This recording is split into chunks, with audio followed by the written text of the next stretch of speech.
They finally caught me, man. They got me, y'all. Y'all see where we at? We over here on a backup channel over here, man. I'm trying to hustle and drive and get this thing moving and shaking over here. So we on the Marq Nash backup page channel. If you watching this right here, I got a copyright strike. Y'all let me know who in the building over here in the chat in this new one and this new page over here. It's actually my older page, but yeah, man. Y'all let me know where y'all at in the comments. Who pulled up over here? You find out who rock with you for real when something like this happen, because they go into the channel like, hey, where my show at? Man, your show on a whole nother page tonight, homeboy. I'm so sorry. They finally got me. Finally got me, man. I can't believe it, man. I can't believe it. I need to figure out how to, I don't know why everything changed over here now. I can't even just have my avatar on the screen. I don't know. I got to figure that out, but I should just have my avatar up here. So don't know why, but we're going to figure it out. We're going to get all of that popping and shaking. But yeah, man, they got your boy, man. They finally got me. The streets is real. Hey, Bokar, I'll drop the link, man. You can pull up. The struggle is real, man. So we're going to figure it out, but I'm so real, man. We're going to blow this channel up over here too, and I'm going to create me a couple backup channels. Now I see why people do that. Because once you get that strike, man, they try to take you away for 90 days. 90 days, man, is what they... Derek Lincoln, what up? Man, y'all smash the subscribe button, man, for the new channel. Cer Sr, what up? Gotta take a shot to this one, bro. I am set. I am so upset. Yeah, they got me, man. They finally got me. But you see who rock with you for real as soon as you pop that link over there? They pop up over here like, hey, what happened? Tiddly Wink, what up? Girl, I got a copyright strike over here on this YouTube, man. I got a copyright strike. They got me, man. So this is the backup channel while I'm in YouTube jail. I'm going to send an email to the copyright complainant, and hopefully I can get that removed. But they got me dead to right show. I did the shit. You know what I'm saying? It is what it is. They got me, man. They got me. But it is all good. It's all good. Let me see how to do this right here. Cer Sr, you ready? You want to talk to the people a little bit while we populate the room? Let me share. Matter of fact, I'll just share my screen over here. I cannot believe this. They got me, man. Well, someone said you got yourself, right? Yeah, I did that. But shout out my girl Wayne, Tiddly Wayne. She said, Irvin DeParis Patterson, this is what I was watching the other. This is what you meant. This is what I was watching the other night when we were about to open Raleigh every night episode of this. I must say, thank you. Look, I had an interview tonight with the author and the activist here in Atlanta, and that's when I realized, man, I ain't got no channel, man. Well, I got the channel, it's still up, but they won't let me go live. I can only upload a video. Yeah, and it was like, this shit sucks, man. Stay up. Man, I'm about to take another drink with y'all, man. This is going to be a real short episode, because what we got to do now is I'm going to drop that. We're going to record it. Well, I ain't going to be real short. Y'all already know. How we going to do. We're going to do the episode, but then I'm going to upload it to the original channel. So the live will be over here, and we'll drop it, the video over there immediately following the broadcast. So shout out to y'all for pulling up. I am so sick. Like, you guys can, man, y'all can't even imagine. I didn't even get my nap. Y'all know I take a nap before I do this show, right? That's why I'm so energetic when I'm doing it, because I take a nap. I got to take a nap doing this show. Like, these folks will run you crazy over here, and they want to talk to you all night. You know what I'm saying? I'll be getting tired. Everything, I would just be like,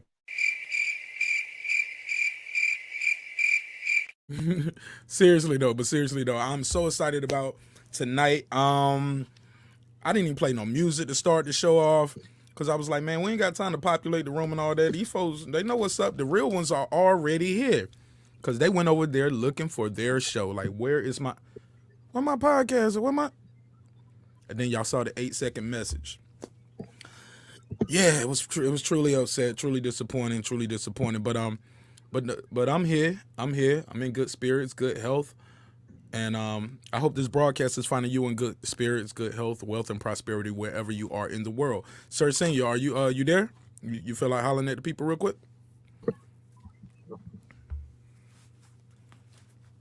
I guess not. So he said, I can't see the link. You can't see what link? Give me the link back here to your YouTube so I can comment in the chat. Oh, okay. To the original YouTube or this one?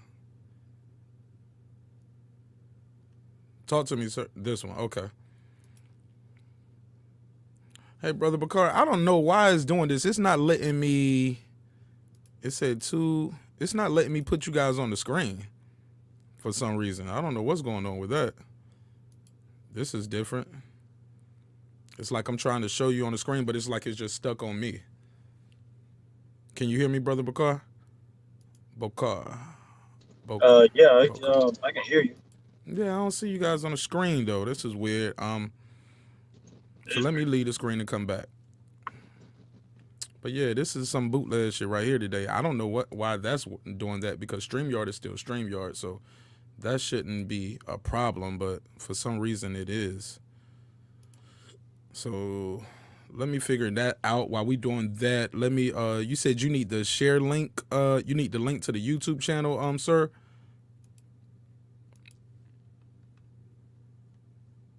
Yeah, yeah. Okay, let me go to the YouTube studio, your channel, switch accounts.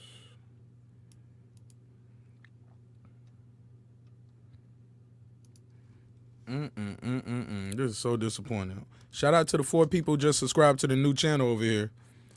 YouTube, YouTube jail, search Marq Nash backup page. Some people jump right to it though. They knew what was up. All right, so it's right there. Do you say I need to put that in the chat or something?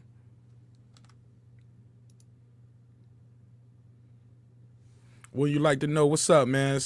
J Blues, man. Y'all hit the subscribe button over here. We're gonna be over here for at least 90 days, guys. At least 90 days. This is where I got to do the broadcast at. This changed up the whole flow of what I wanted to do tonight, but we still gonna do it though. I just need to figure out why they're not letting me navigate. So I'm gonna run a record real quick, share the screen, and leave that record running. And while that record is running, the beat is going, I'm gonna try to shut this down and come right back. So let me find a beat for you guys. Reload it.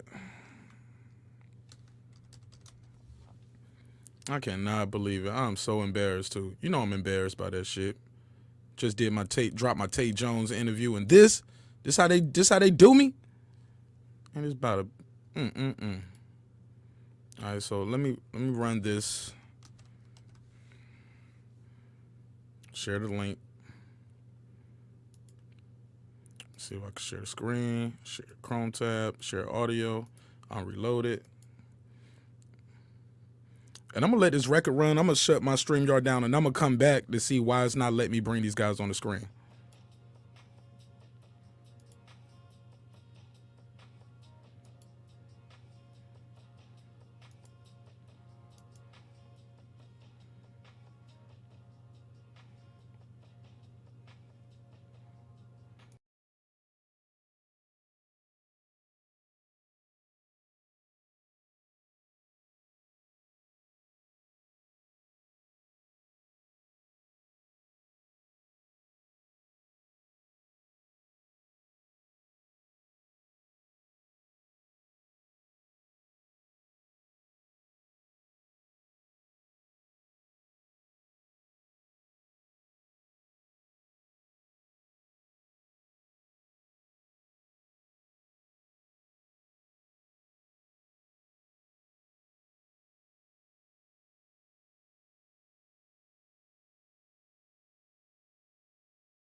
Yo, sir.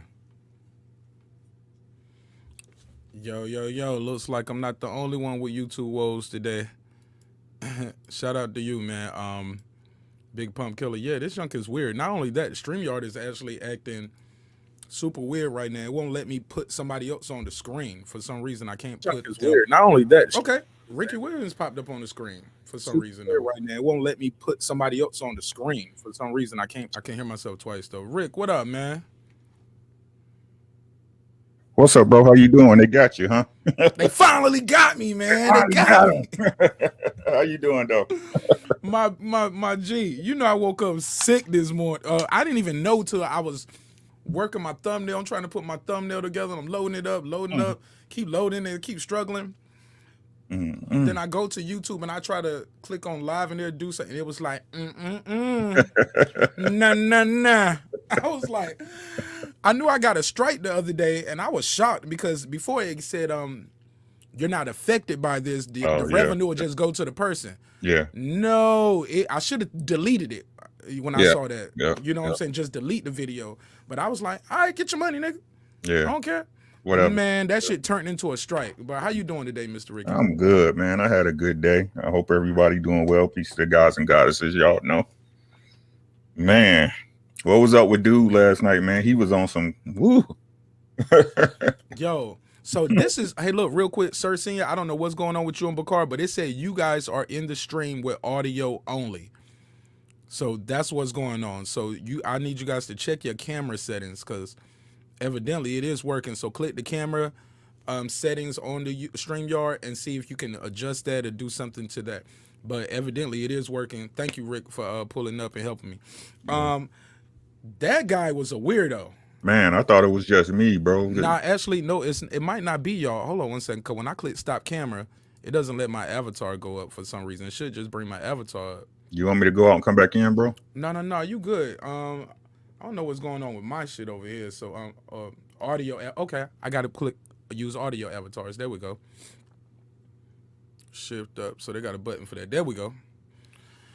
Here we go. Yeah, man. Look, man, we supposed to been talking about something totally different tonight. I had an author that was supposed to pull up. Y'all see the thumbnail. Yeah. We're still going to try to do our best, but while we're waiting for people to find the show, Rick, you want to talk to us about what happened with my boy Transcendent Sports? Shout out to Transcendent Sports. He bought a beat from me last night, too. Yeah, Salute man. to you, man. Salute to you. So he wasn't too mad at me. We talked for about at least an hour or two after that, man.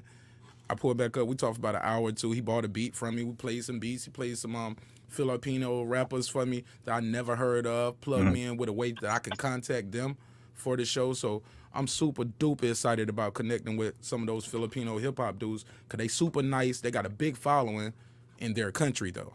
Yeah, hey, a follow, my dude. Yeah, you know what I'm saying? Yeah, look, let's merge. Let's bring it over here. Especially since I'm starting over here with 12 subscribers so far. So I appreciate you guys, man. I appreciate all 7 of y'all, man, who found me today, man. This is crazy.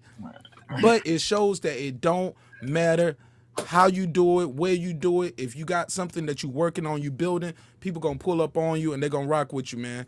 So yeah, I'm starting from scratch over here. I'm keeping that other one, but man, this shit just got me motivated to do a couple things. One, put my stuff on my own website, marqnash.com, so I can do it. And I'm going to just start doing the lives, and I'm going to just delete them. Yeah. You know what I'm saying? You can watch it live, but if not, you missed it, come to my channel, my website, and you can see the whole thing. So as soon as this show over tonight, I'm going to start finding me a player that I can load up on my website and load my full episodes up over there that's not with a YouTube URL. Plus, man, it's a lot of different media platforms coming out that's not restricted. Like I'm on Odyssey. And I'm gonna get on the other one too, but I'm on Odyssey right now too. So you on them waves too? Yeah, a little something. Yeah, I see. Got that little Eddie Munster coming back. You know a nigga gotta hate on you a little bit. You know, man, that's what it is. I blame my mama. You know I gotta hate. I blame my mama. You know what I'm saying? I can't help what I am. Shit. I got one right here too, bro. That Widow's Peak. I got a Widow's Peak and a cow lick. Yeah, I got a little receding hairline right here. Little Eddie Munster going on, like a little. Man, I got a lot of shit going on. And I got a cowlick right here, man. But that's why it's so hard for me to get my hair wavy. That's why you see I always have a cap on because I got to keep it laid down. So Hey, look, man, we got a full house over here, man. Like I said, man, we're going to do this show like ain't nothing changed. Shoot, we might be even more raw now. Now that they got me over here, I was like, oh, y'all want to play with me, start me over? Y'all want to stop the grind? I put you in the hood. Man, got me over here in the trap with the locals, man. With the corner boys. I thought I was big timing. Look, I was so geeked. Dropped my Tay Jones interview preview today. Man, right after that, I tried to go live. I was like, I'm going to kill him with this. Keep him watching for about 40 minutes. Wait a little bit. Then right after that, I'm going to kill him when I jump back in with the live. Got another interview. Got an activist, an author. He's going to pull up. We're going to talk. It's relationship. Hello? What's going on with my... Hello? Crazy, man. You bitch! Hey, man. You got to do it. But look, let's go around, let everybody introduce themselves, and then me and Ricky going to get our jokes off about this clown that we bumped into last night on Transcendent Sports Show. Let's go in the circle in order of appearance. Cer Sr., Ricky Williams himself, and Bokar, and Brother Neo, and then the guy Eclipse, my man, 50 grand. Cer Sr., talk to the people. He said backup page and backup panel. Nah, this the real folks. Oh no, he didn't say that. He didn't say that. I'm just trying to add some light into it because Cer Sr. got his mic off like this is his first rodeo. But go ahead, talk to us, man. All right, it's Cer Sr. It's Cer Sr. 00. Okay, I guess that was it. Your mic cut back off. I don't know if it froze or it cut off. Let me unmute it. It won't let me unmute your mic, so something happened. Your mic froze and muted. Oh man, I froze up. I'm back.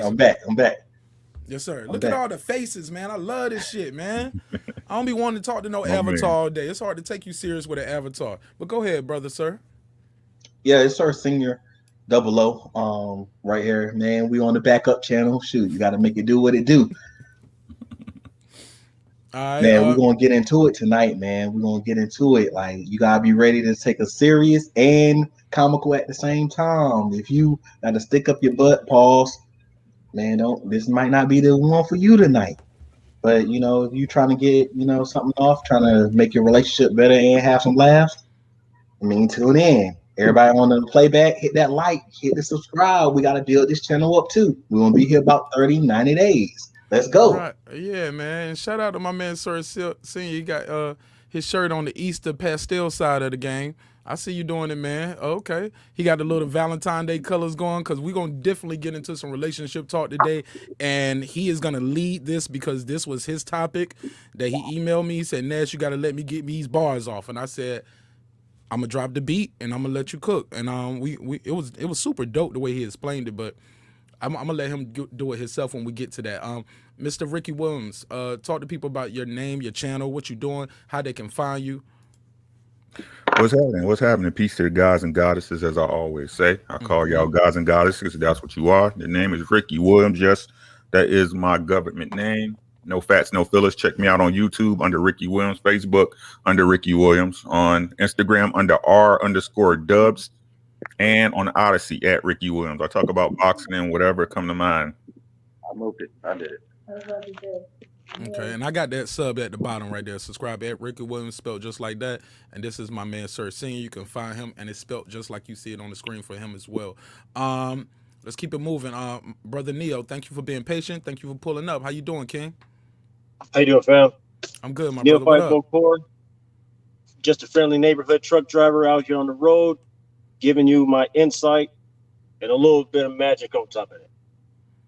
Nothing special, nothing too outlandish, but man, you got some bin seats right there. What, you in the truck right now? Oh yeah, I'm always in the truck. Man, that shit look like you in a Sprinter van, like you on tour. Just 18-wheeler over here. Oh man. That joint nice, man. Look nice, man. Look real nice and comfortable. Well, we appreciate you taking the time out your day. I try to keep it fresh and whatnot. Say I keep it clean. Keep it Yeah, clean. keep it clean. All right. Let's pass it over here real quick to my man Eclipse. What up, Eclipse? Peace, Mark. Peace. You know what I'm saying? Peace, everybody. You know what I'm saying? Sakpa said. You know what I'm saying? What's going on, man? I see my boat car over there. What's happening, Zoe? I see you got your hat and I see you got your leke on. I see you repping the Baron. I like that. You know what I'm saying? And trust me, Baba appreciates all those who acknowledge Baba. You'll be blessed. You'll be blessed. You'll be blessed, brother. Shout out to Cer Sr. Shout out Mr. Williams. I see you out here. We have to talk about relationships. Y'all gotta be careful. My baby mom know what we talking about, so she like a vulture. She like right here. She listening. She listening. She like, oh, a whole bunch of men talking about relationship. What the hell this about to be? So yeah, let's go get ignorant. We're gonna talk real. We're gonna be real disrespectful. It's all right. You know me. I gotta tease LBM. I love LBM. That's my lovely baby mama, aka Little Booty Meat. I swear to God, every time you call me that, I'm gonna slap you. Well, shit, it's catchy, man. I think that we gonna call you. That's need to be your YouTube channel. Little Booty Meat. Little Booty Meat. It got a ring to it. I can see. Look. I'm gonna put it on a T-shirt and I'm gonna send it to you, Mike Lewis.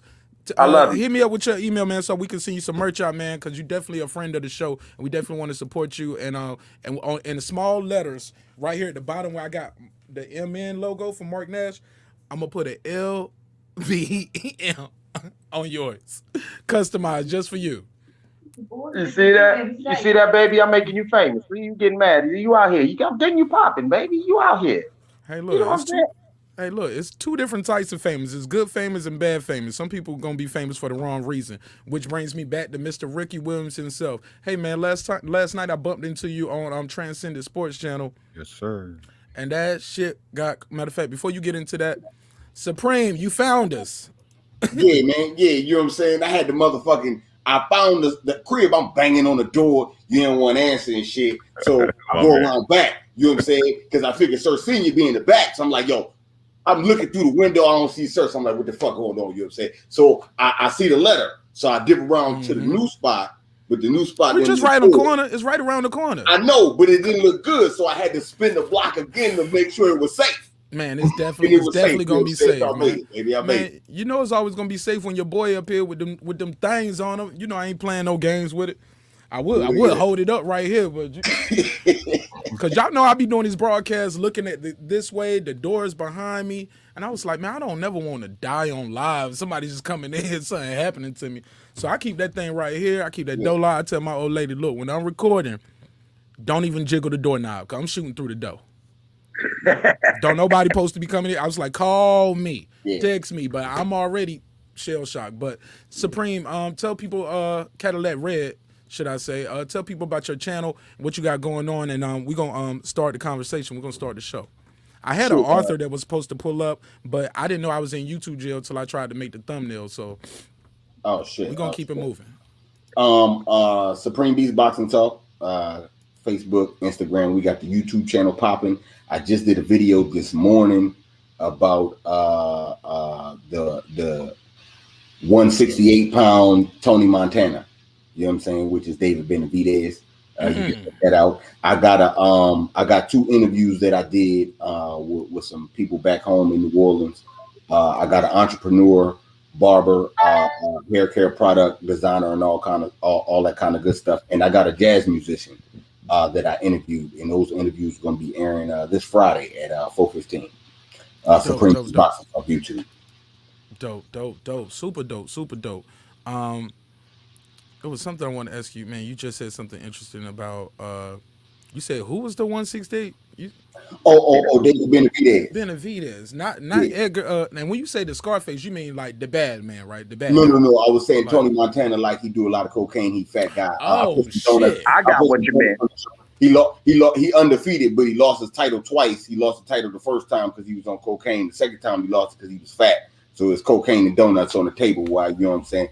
You understand me, Mike? You know what I'm saying? I did not know you was doing. He was on his John Jones. You know what I'm talking about? Nah, man. I thought you meant like who's the Tony Montana, as in the bad guy. You know what I'm saying? You want a bad guy. You know, man. You could just call him the Tyson Fury. Cause ain't that the Tyson Fury too? The cocaine and overeating. But he didn't get fat though. Yeah. Yes, he did. Get fat, so it couldn't be. He didn't lose his title on the scale because he was fat. You know what I'm Well, saying? I mean, Cause he a heavyweight though. Nah, but see, look. no, we're talking about The David reason, the Benavidez. reason I put the video is because, truth be told, he lost his title on the scale, and now Canelo then weaseled his way in, and all this extra bullshit going on with Canelo in the weight division. Whereas Benavidez would have kept his title, he would have been scared to enter. Okay, look, somebody was like, yo, Transcendent deleted it. I missed it. I'm glad he deleted it because, okay, for those who don't know, we about to get into a little story time, and I'm going to let Ricky Williams do the best he can to try to tell the story about what we experienced last night. We pulled up on the, the young man Transcendent Sports.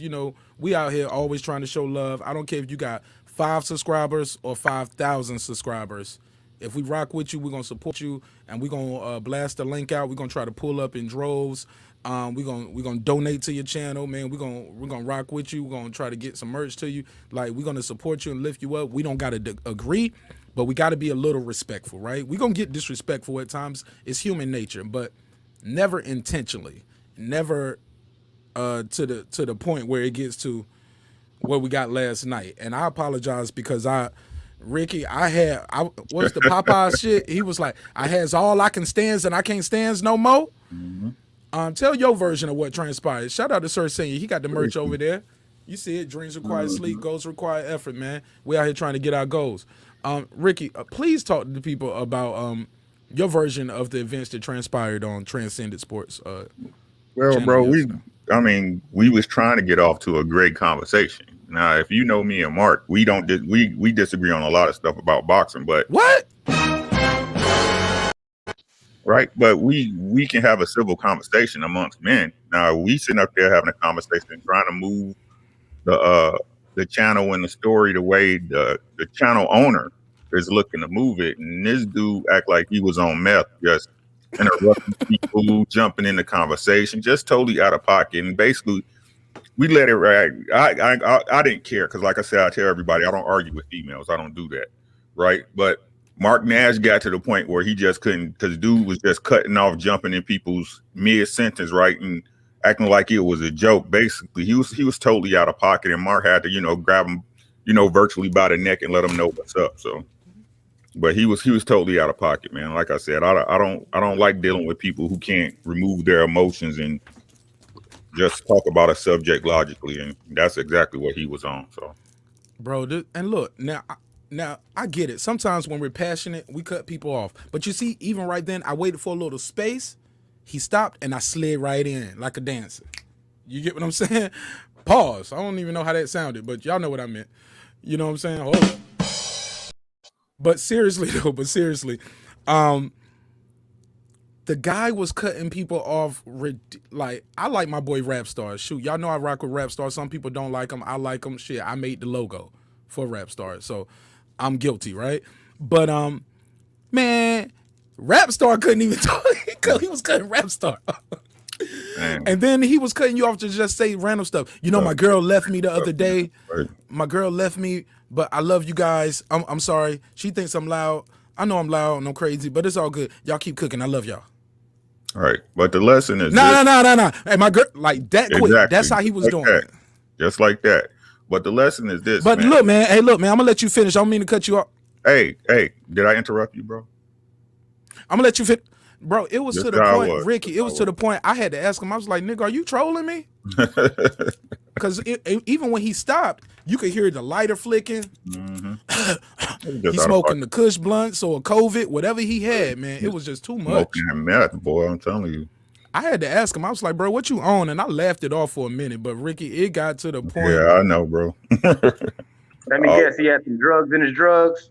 Yeah, he had something in it, something, man. But like I said, man, the lesson I learned, hey, man, respect people's platforms, man. Like, that wasn't his show. He wasn't moderating. He was basically just everywhere, bro. Respect the platform, bro.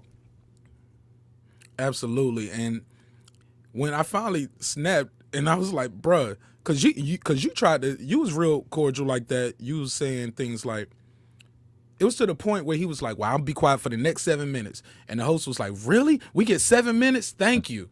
You know what I'm saying? And as soon as you not as soon as you started talking, but as soon as you made a point that he might not agree with, he brought up an analogy. He was like, yo, that's like saying a crackhead did such and such. And Ricky, you was like this.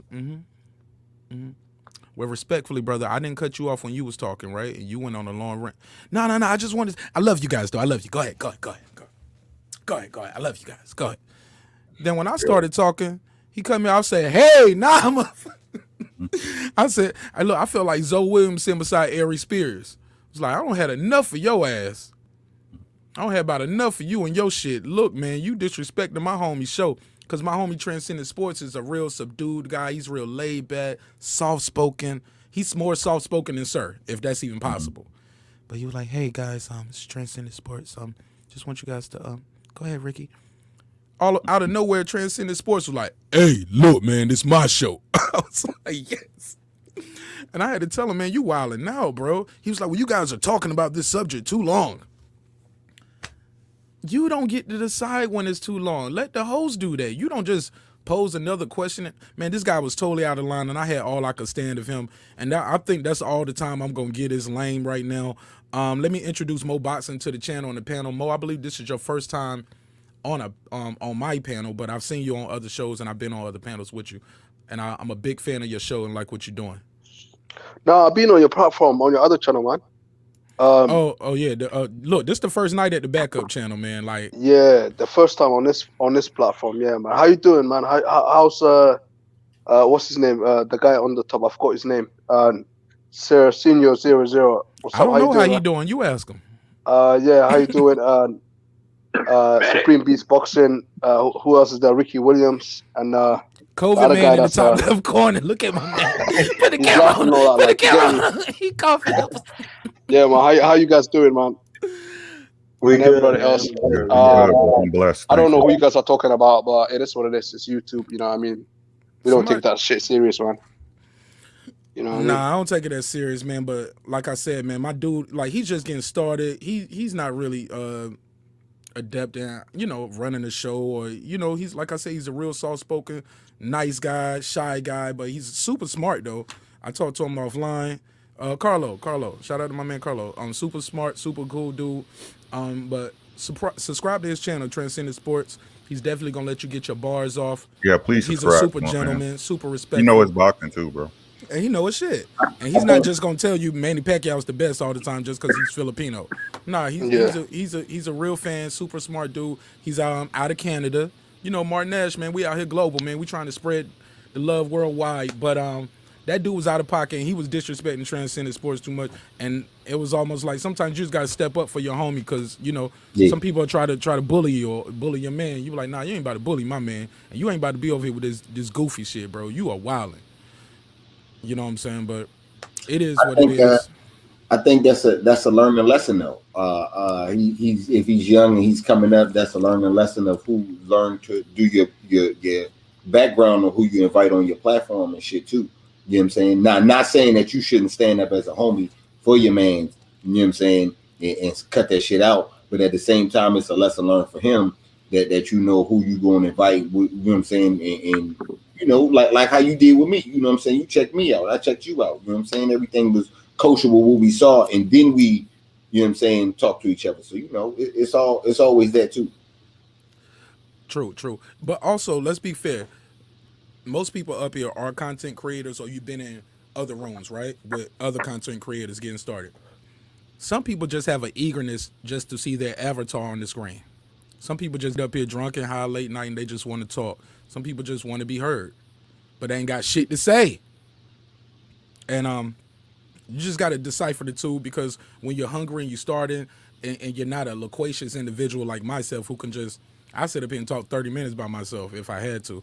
But some people want and need that panel, want to bounce ideas, and it's always better when you can spar and jab and bounce ideas off people who are like-minded or think differently from you. So, like I said, we talked for about an hour or two afterwards. He shot with me, he copped a beat from me for his show, and he wasn't that mad at me at all. You know what I'm saying? He was like, "Thank you. What else can I do?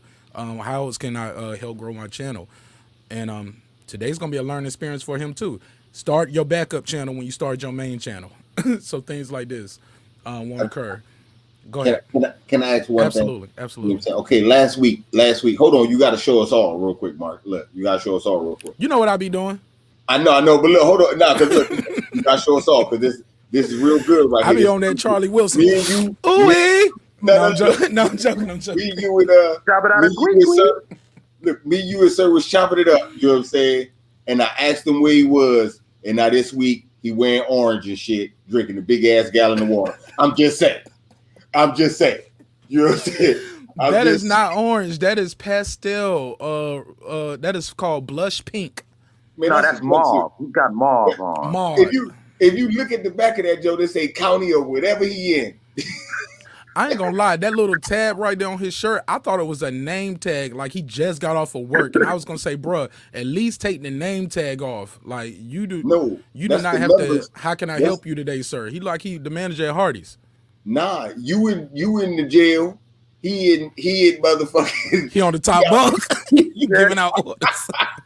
You out here running the tier, sir? Let me find out. You over here kicking people's boxes and running the tier.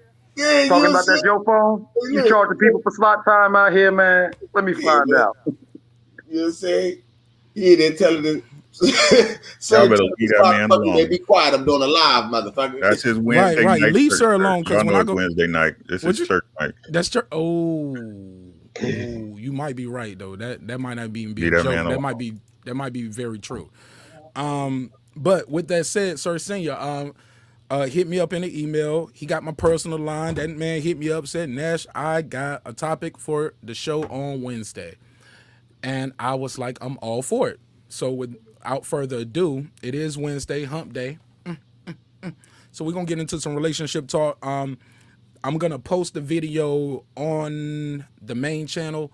So the live's going to be over here, but I'm actually going to be chopping this up and putting it over there. Shoot, this kind of was a blessing in disguise. Keep me from being lazy and not just doing my lives and not putting in no more work on the channel throughout the week. So it's a blessing in disguise because I got this new Mac to put in work on the channel and I'll make the process a lot faster. So we're going to see what to do this week and over the next 90 days. But without further ado, Cer Sr, talk to us about this topic.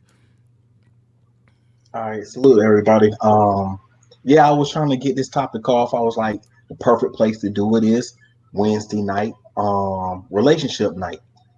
It was like so it's always good and bad with everything. So I was like, all right, so let's rock with this. Everybody always want to talk about Beyonce. They want to get the Beyonce on.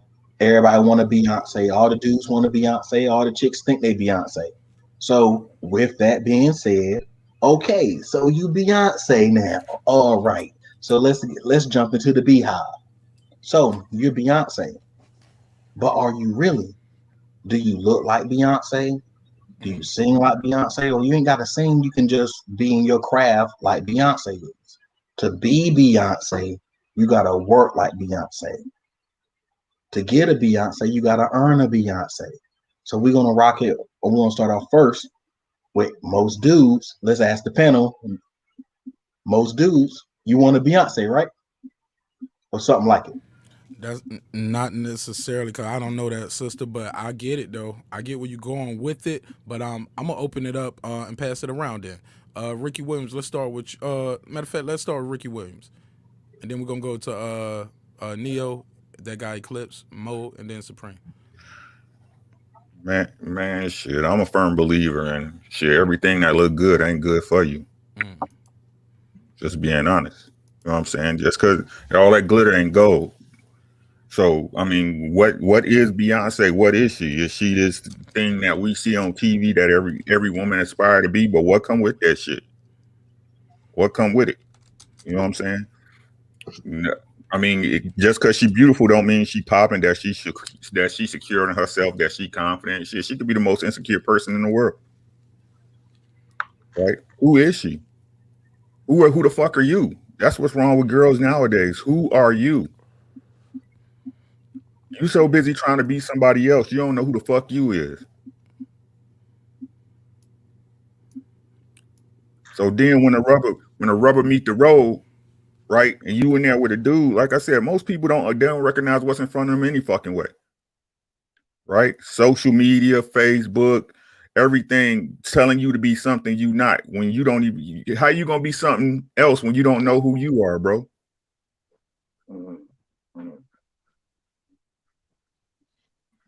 So fuck Beyonce. Beyonce just another female. Shit. Jay-Z get tired of Beyonce pussy too. Then you fast forwarding, bro. We try to let us warm it up first. Let's warm it up. You cooking too much. Okay, real quick. Shout out to Palmetto Star. I had an interview scheduled with this brother earlier. Palmetto Star, I don't know if you went to my channel and saw. Hello? Okay, I guess we lost him. Okay. Yeah, I guess we lost him. But basically, I had an interview set up with him. He's an activist here in Atlanta. He's an author. And my channel put me in YouTube jail. Transcendent Sports, you missed it, man. We was doing a recap about what happened with that clown on your show. And I told him I do apologize to you, and I do want people to go to YouTube and find this channel that I have on the screen and definitely support this brother. He's out of he's a Filipino descent. He's out of Canada. And he's super talented, super dope, and he's an all-around good guy. But more importantly, when his show starts, he's about to have one of the Marq Nash beats banging in the back. So definitely support him. Yeah, right, exactly, man. And he's a real one, man. He ain't gonna tell you Manny Pacquiao is the best all the time just because he's Filipino. No, he's gonna say, nah, he lost to Floyd. But with that said, Palmetto Star, we doing I didn't think you was still gonna come. They got me in YouTube jail. I don't know if you saw the video. Yeah, I seen that video, bro. That was crazy. It happened because of you. I did the blast saying you was gonna be on the show, and they took the channel. No, I'm joking. They stopped my live. I got a copyright strike. I be doing hip hop nights on Friday, and we just got to clear some things up with some of the artists to make sure the artists give me written permission to play their records. But you got time to hang out for a little bit while we go through some of this, and we can do the interview. You want to be a part of this? Oh too? yeah, absolutely. I'm here. All right, cool. But we definitely gonna get into your activism and your authorship and the book you have. Okay. All right. So bear with us. So we was talking about the quote unquote Beyonce effect, and Cer Sr. opened it up with a question. He said, a lot of girls want to be Beyonce, and a lot of guys want to be with her. And he was just trying to get a general poll and a consensus of what people think of that. Let's pass it up to Neo. Neo, what do you think about that statement that he said? It sounds kind of loaded. Absolutely. Could be. It's a 2-hour show, man. What do you want? I got plenty of time right now. Yeah, man. Basically, looking at what your beauty standards are, what's presented in the media, whatnot, and what all the women aspire to. And if they're aspiring to that standard, then yeah, we're gonna want the shiny stuff. I don't really blame them and everything, but bringing it back down to reality, you qualify for that tax bracket.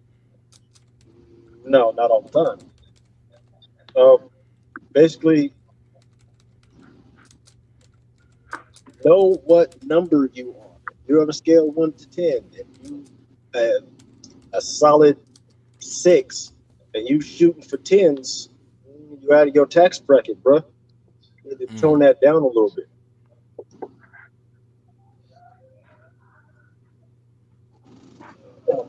Okay. Just do everything. Okay.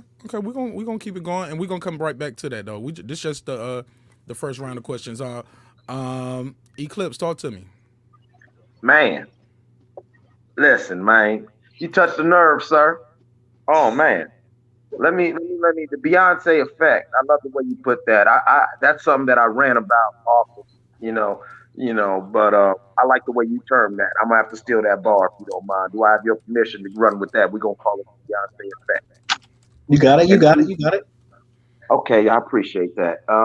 See, because I've had a problem. See, like you saw how Brother Williams, he started with peace to the gods and you know what I'm saying, the goddesses, and I'm with that. But I got a problem sometimes with this culture where everybody ain't a king and every one woman ain't a queen.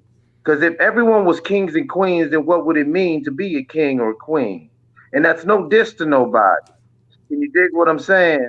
Like, Everybody want to reach for the shiny object. You know what I'm saying? We want to reach for these shiny objects in life instead of realizing where we're at. And like and I'm not going to say that the Beyonce's or whatever is. I don't know. I met her once. I was in a room with her. I don't even say I met her. I don't know her. But we ain't gonna. People ascribe to. They want to be that because she's living the best life. I love what her and brother Carter are doing. That's a beautiful thing. People talk that whatever, but that's beautiful. But what are you doing?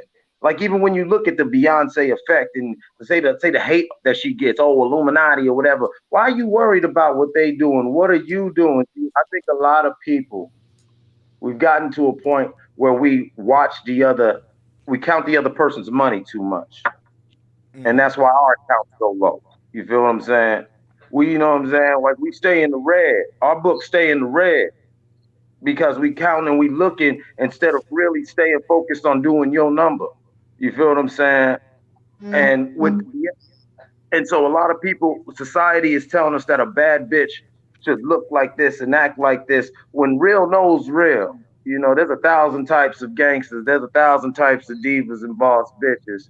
And so when you try to move it at an archetype, you run yourself. Can you dig what I'm saying? And that's your true greatness is yourself. You know what I'm saying? The Most High made you great, but a lot of people fall short because they chase the archetype. The exemplar is only just a hey, it's possible. You feel what I'm saying? The brother that the activist brother you got there, like you know what I'm saying? He does books.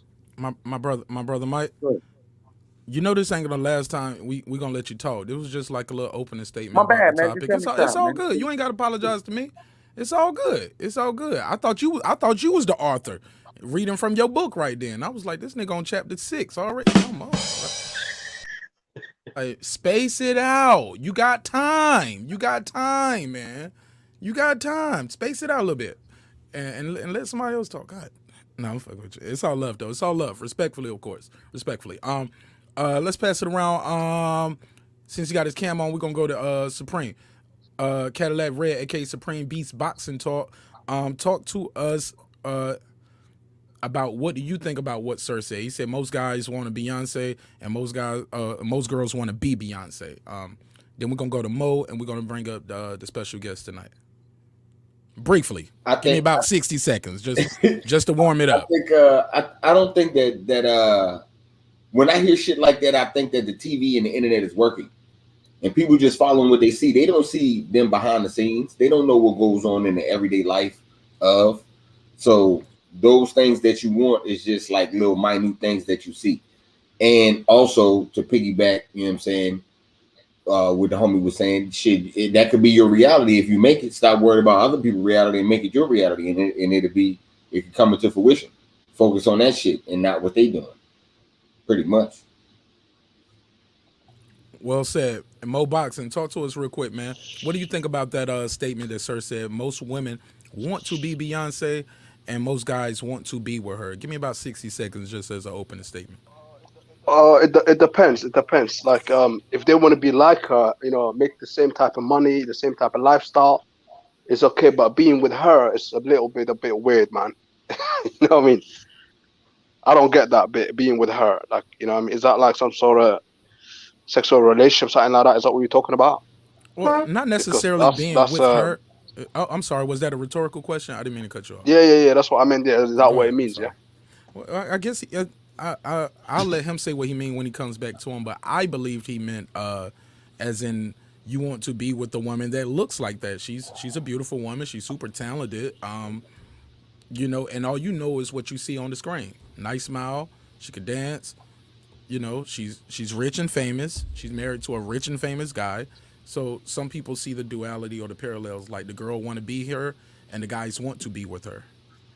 I don't think I want to be with someone like that, to be honest, because she's too pretty. Like, I'll have to fight against a lot of guys every single day, because they're going to be looking at her. So that's one of the reasons why I don't want to be with someone like that, because I'll be getting into fights, and I don't want to get into fights over a girl. You know what I mean? Okay. All right. Cool. Without further ado, Palmetto Star, special guest, first time on the show, first time on the channel and the backup channel. So, Introduce yourself to the audience for the people who don't know you and what you do, and tell people how they can get in touch with you, and then briefly give me your opening statement on this statement. Do girls want to be Beyonce and guys want to be with a Beyonce? Not necessarily Beyonce knows Carter, the person, but the image, that the allure. Sir? Black supremacy. This is Palmetto Star, the Ratchet Revolutionary, Prophet Rovet, Prophet of Black Supremacy. I am the author of 3 Steps to End Racism right now, which you guys see in the background. And also I am the host of Too Raw for TV. We've been broadcasting since November 4th, 2010. Have guests like Charlamagne the God, Dr. Claude Anderson on. 3 Steps to End Racism right now is about ending racism in real time, and making sure that society implements these processes of ending racism so that our children don't have to go through this, and they don't have to be in this 150-year loop that we find ourselves in, where it sends Black people into a lower level of servitude. But you could find me at Too Raw for TV Takeover on Instagram. On YouTube, all you have to do is hashtag 2 Raw for TV. That's the number 2 RAW, the number 4 TV, and I'll be the first one that pops up. And on Twitter, on Palmetto Star or Prophet Rovet, Palmetto_Star or Prophet Rovet.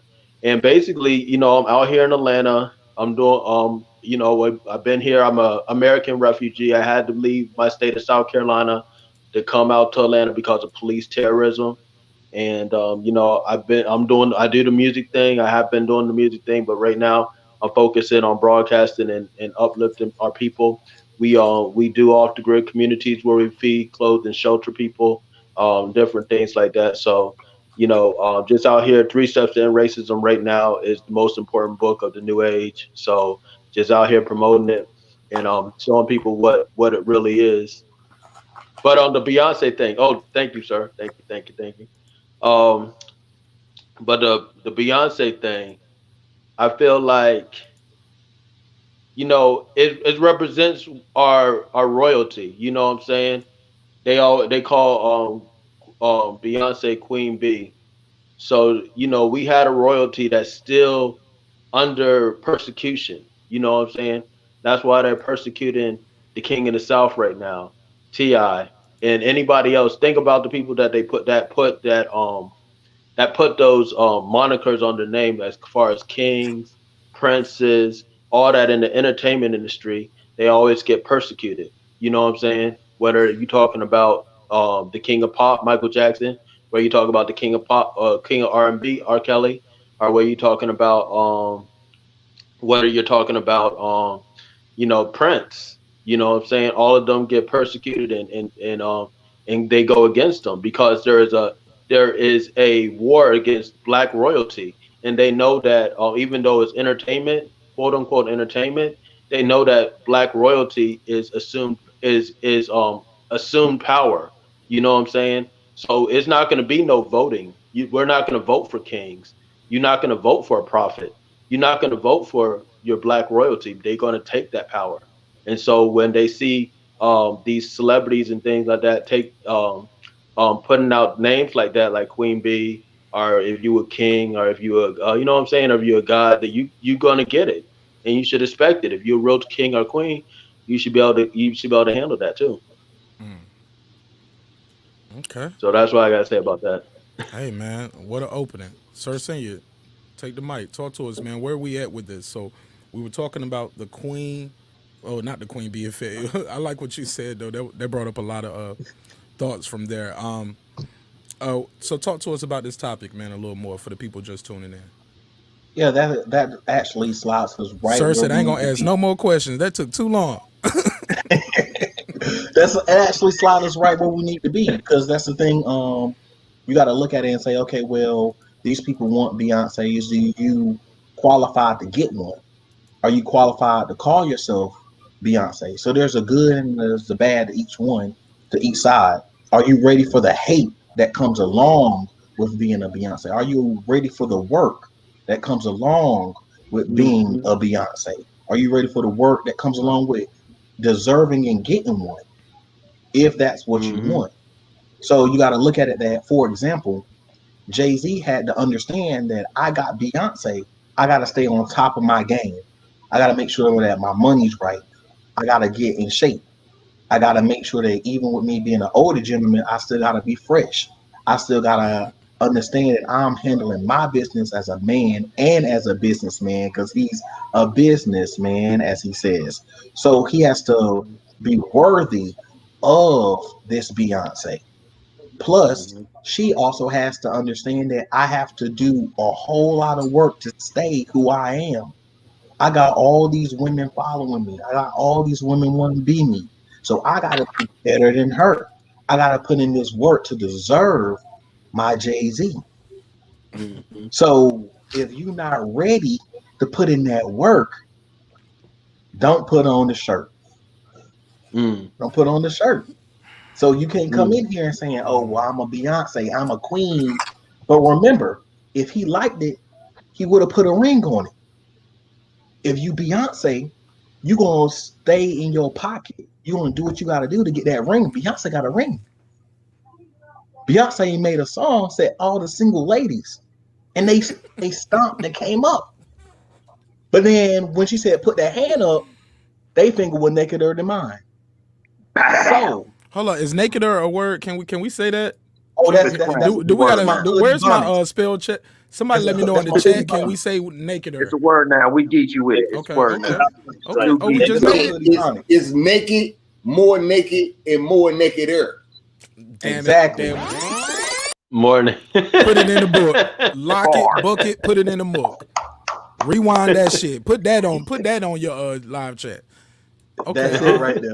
But look, man, you said a couple interesting things there, and I'm gonna open that up to the panel. Like, I like how you put that, man. She said all the single ladies had them running to the floor to catch the bouquet because she was getting married. Like that, I DJ y'all, and for some of y'all who do know, I DJ. That is the song that I play when they telling people to get ready for the bride to throw the bouquet. All the single ladies, all the get behind me. And catch this hope. Hey, look, yeah, catch this bouquet of hope. You get what I'm saying? Some women jump up trying to catch it. Elbow they daughter and everything. Like, this is my turn. It's finally about to be Big Mama's turn. I've been looking at Deacon Jones at the church. And he looking back. All right, whatever. I'm joking. I'm babbling. All right, but look, seriously, man, seriously. Let's get serious. For real. But look, I'm gonna pass it around. I'm gonna, free fall. We ain't got to go in no certain order. Long as we not getting too crazy with cutting people off. You guys seem respectable. I'm sure you guys give each other their time. We got a full panel, so please try not to go over a minute and a half, so everybody can get a chance and we can keep it moving. Okay. But I definitely want to get. I want to go to Ricky because he just got the most beautiful light set up over there. He looked like he married to Beyonce coming in there, or somebody who do the pink, or Nicki Minaj or something. Beautiful lights, man. But I definitely want to get to some of the funnies, cause I know Supreme and Mike is over here dying. Like, give me the ball. So I go to Mike, man. And then we'll pass this around. But we gotta talk about this, man. Cause I don't think some of these girls can be Beyonce, like, cause they ain't gonna put in, like he said, some of that effort, like they just a simple effort, staying off social media. Beyonce ain't out there on social media posting every day. If so, it's like some promo shot is playing stuff. She ain't up there just telling. So today I had a crazy day at work. You know what I'm saying? Just going in like that. So let's pass it around to the homies. Y'all, anybody can jump in whatever they want to. Like I said, we're going to have fun. Let's keep it respectful, but definitely be serious when you want to be serious. But please, if you got a joke, let it fire, man, because, man, life is too serious. We're not going to be too serious on the Wi-Fi right now. With that, I digress. Man, I mean, that was a ill. I don't know. What was you smoking, sir, when you broke that down? Like, when you heard that song, like, he was drunk, right? You know, and he was like, yo, she, you know what I'm saying? Like, real though. But Beyonce is the queen. Beyonce knows Carter is channeling Oshun, and obviously the goddess has blessed her. She walks with her light. She glorifies the ancients. She does what she's supposed to do on all those levels. And so why not? And so my question for a lot of the ladies out here who want that is, are you even mature enough to do the self-analysis to say, can I measure up? You feel what I'm saying? Because people look in the mirror, but they don't look themselves in the eye. I'm just saying. Yeah, talking about not being able to do that shadow work on yourself, trying to figure out, damn, why I got this nervous twitch every time somebody say this shit to me. I get a lot of those questions myself, traveling around and whatnot. I do my tarot reading and whatnot. The first thing that comes up is your relationship most of the time. Other people got, other things to worry about, but first thing that comes up is your relationship, right? Or the lack thereof. What's stopping you from being able to have one? Are you being honest with yourself? If you can't be honest with yourself and you're looking for high value men and whatnot, women are looking for high value men, but you're still on your Instagram talking about the crappy food that you're eating. Got your priorities in the wrong place.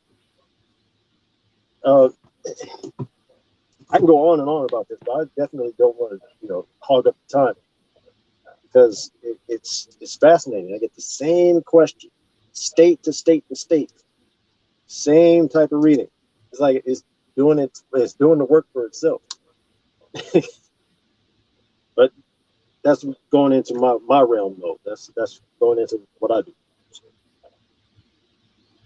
Yeah, well, if you're done, brother, the thing is this.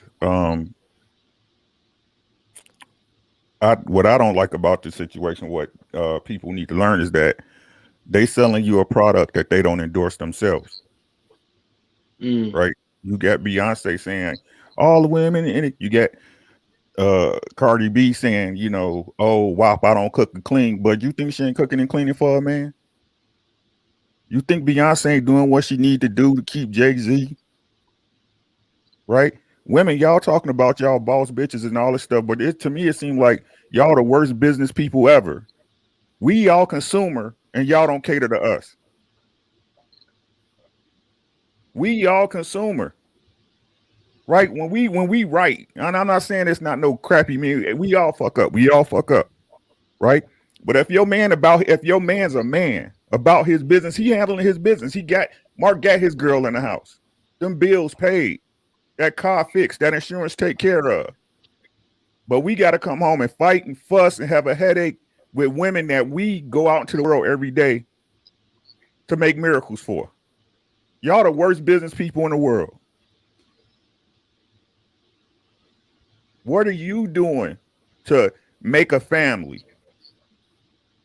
99% of women are not qualified to be wives because you don't know what it is to be a wife.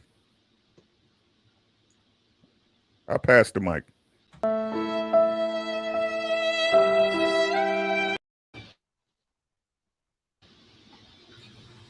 You heard some feelings out there right there, boy. Who up, man? Another one for that. Come on. I mean, my whole shit is, motherfucker, people want to be like that, but they don't get mad when your man cheat on you. You got to go make a whole album out of it. The drops. You know what I'm saying? Killer. What we doing? What we doing about that? You know what I'm saying? Don't do that. That's my whole shit. You know what I'm saying? Motherfuckers want to be something, but then they don't want to be the dirty part of it. Because it's an underbelly to that. You know what I'm saying? It's an underbelly to that. You know what I'm saying? You go, like I said, is your little sister gonna stand there for you in the elevator? What we doing? You know what I'm saying? Like all those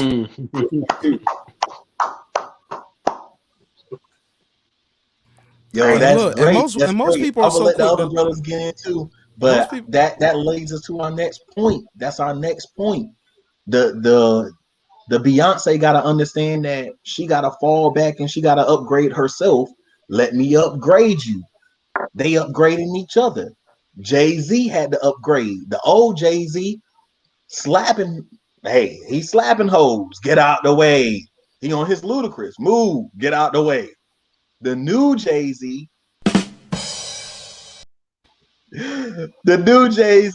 had to calm down and say, wait, let me think about this. It could be a camera. You are her sister. I might have messed up. Hold up. Let me take accountability, but also let me feed into my family. He messed up. He said, hey, I went out there and I smacked that all on the floor like Akon. But let me apologize and make us some money at the same time. Beyonce said, well, let me get it off my chest, but let us make some money at the same time. That one situation, they fed into each other, even in anger and hurt. They fed into each other. They fed into their family. They made money off of that and laughed their way to the bank. They said it's some ish goes down when it's $1 billion on the elevator. Ha ha ha! Ching ching. Mm-hmm. Man, man, Where's your weed man?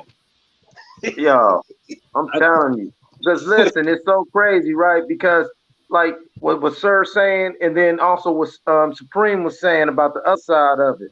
Like you got them girls who they want to be the gangster girl, you want to be that boss bitch, you want to be you feel what I'm saying? You know, you want to be Mom's Mabley out here and just, you know, that female gangster. But here's the thing. I always tell motherfuckers, all right, 2 hoes in a house don't make a home. That's a whole house. You feel what I'm saying? And if you're gonna have a whole house, you gotta keep it pimping. All right. And you gotta be, you know what I'm saying, and you gotta move accordingly. Feel me? But also, if I'm not interrupting nobody, right? Let's talk about that situation, sir. Way to segue, my dude. You know what I'm saying? Let's talk about that. Yeah, it was some shit going on in the lemonade, right? And that information became public, but they profited off that information. You putting your information out in the public, bitch ain't doing shit but getting you a dry pussy and lonely with a fucked up nigga.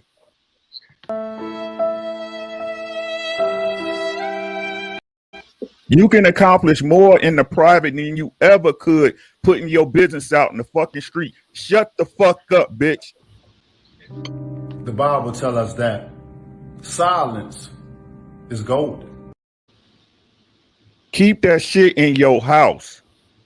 It's a lot easier to forgive and forget when it's just between you and your man and not the fucking world and everybody on Instagram. Shut the fuck up.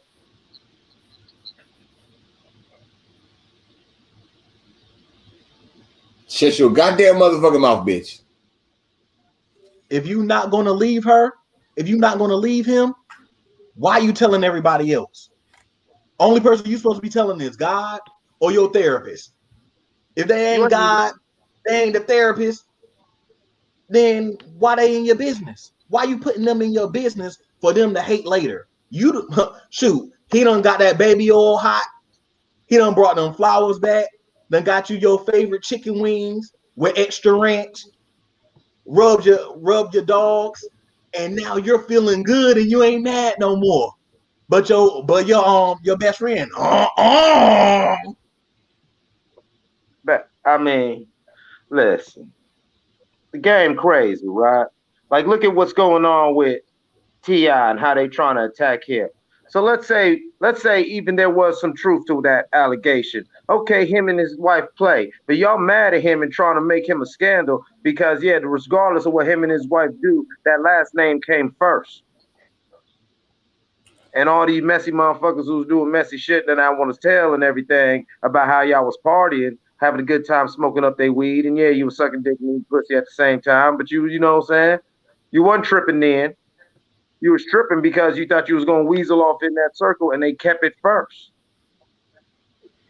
They kept themselves first, and you found yourself pushed out because you messy. And the pudding's coming out because yeah, now your messy ass is doing even more messier shit, trying to embarrass them, throwing all their shit out there. You feel what I'm saying? Throwing all that extra gas on it, and they was doing other shit and wilding out, and you know what I'm saying? out here also just trying to turn him into an Epstein just because he out here living like a king. Look at Will and Jada. Jada got messy. And everybody still ain't, all these black women who always quick to cancel people, they ain't even holding down the real legacy. When have you heard Will about some messy shit? And look how Will handled it too. Why everybody keeps saying Will Smith a sucker, I've been saying for years, man, what's wrong with being Will Smith? That was some man shit. His wife was messy. Man, you know Will was probably fucking everything moving, but you didn't have that shit out in the street. But if it was Will though, he had been a pervert and a pedophile and predator and shit. Man, who you telling, Cuddy Cut? That's what I'm saying. These females ain't Beyonce. These dudes ain't Jay-Z. Man, when did you say? When did you hear Jay-Z saying, "Oh well, Beyonce out here shaking it too much for this dude"? No, they kept it in house. Because if I'm not gonna leave, then I'm gonna watch her go. Oh. It's to me what's crazy is that in this world we live in, what's wrong with being you though? What's wrong with being you? You is enough. God gave you the Most High gave you everything you need. Jay-Z can't be me. Jay-Z can't be me. None of us help what form we are in this existence. None of us had a choice. All you can do is be the best you that you can fucking be. And that should be enough for any motherfucker. If they're expecting you to be more than what you are, get them the fuck out your life. Stop loving somebody you think they is. Love the person they are. Y'all want to know how to win in the game? Don't play no fucking games. You know, in like the lottery, they say you can't win if you don't play. Life is the reverse. You only win when you don't play. Because as my grandfather always told me, if you don't take yourself serious, why should anyone else?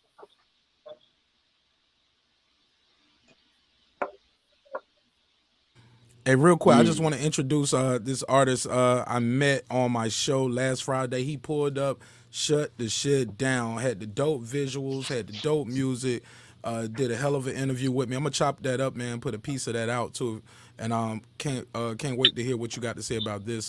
Just introduce yourself to the channel and the panel for the people who don't know you, sir. What's going on, fellas? I'm Thirsty, spelled with 2 E's. If you got a chance, go follow my Instagram, D_Thirsty. Like Mark said, first time on the show was last Friday. Very interesting.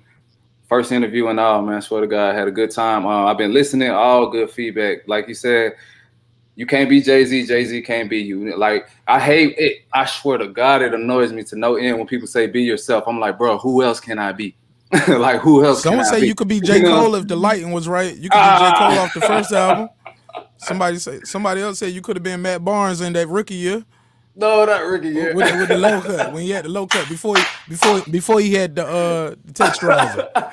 But that 2 point for you there. Hey. Yeah, I'm just fucking with you, man. Yeah, bro, you know it's all good, bro. I'll take that. Hey, bro, I like your vibe, but like, yeah, man. Like I tell my wife, man, you're gonna be, daughters are gonna be who they see, and men are gonna grow up to be who they see. You see what I'm saying? And if you're in the car popping and whopping, then the child is gonna think that's what she's supposed to be. You see what I'm saying? Like he also said, 95% of women are not made to be wives. I ain't gonna say made to be wives, but they've never been taught or they've never seen a real wife. You see what I'm saying?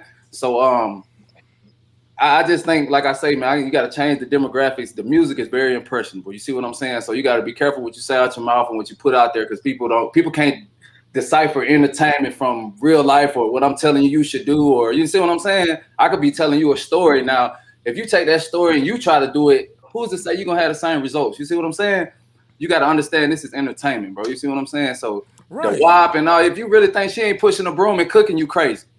You ain't watching her Instagram. You ain't watching her Instagram because she press up broom. You She know that? pushing Yo, brooms. yeah, he On called her that. cleaning up. He was like, stop lying to your fans. Talk about you don't cook and clean. He said, look at her ass. God Facts. damn Stop it. lying to your fans. Look Like, at her come clean on, up. She man. looked like she was mad too, like mad as fuck right now. she was not in the mood for that. But look, Facts. man, I'm glad you said that Thursday, and we're gonna keep it moving. But I had one more answer for you. It's like if I can't be Jay-Z, who got you could be one of them DeBarge motherfuckers, man. You look like you got Oh that man. and ooh and I like it face ass nigga. Dumb as hell.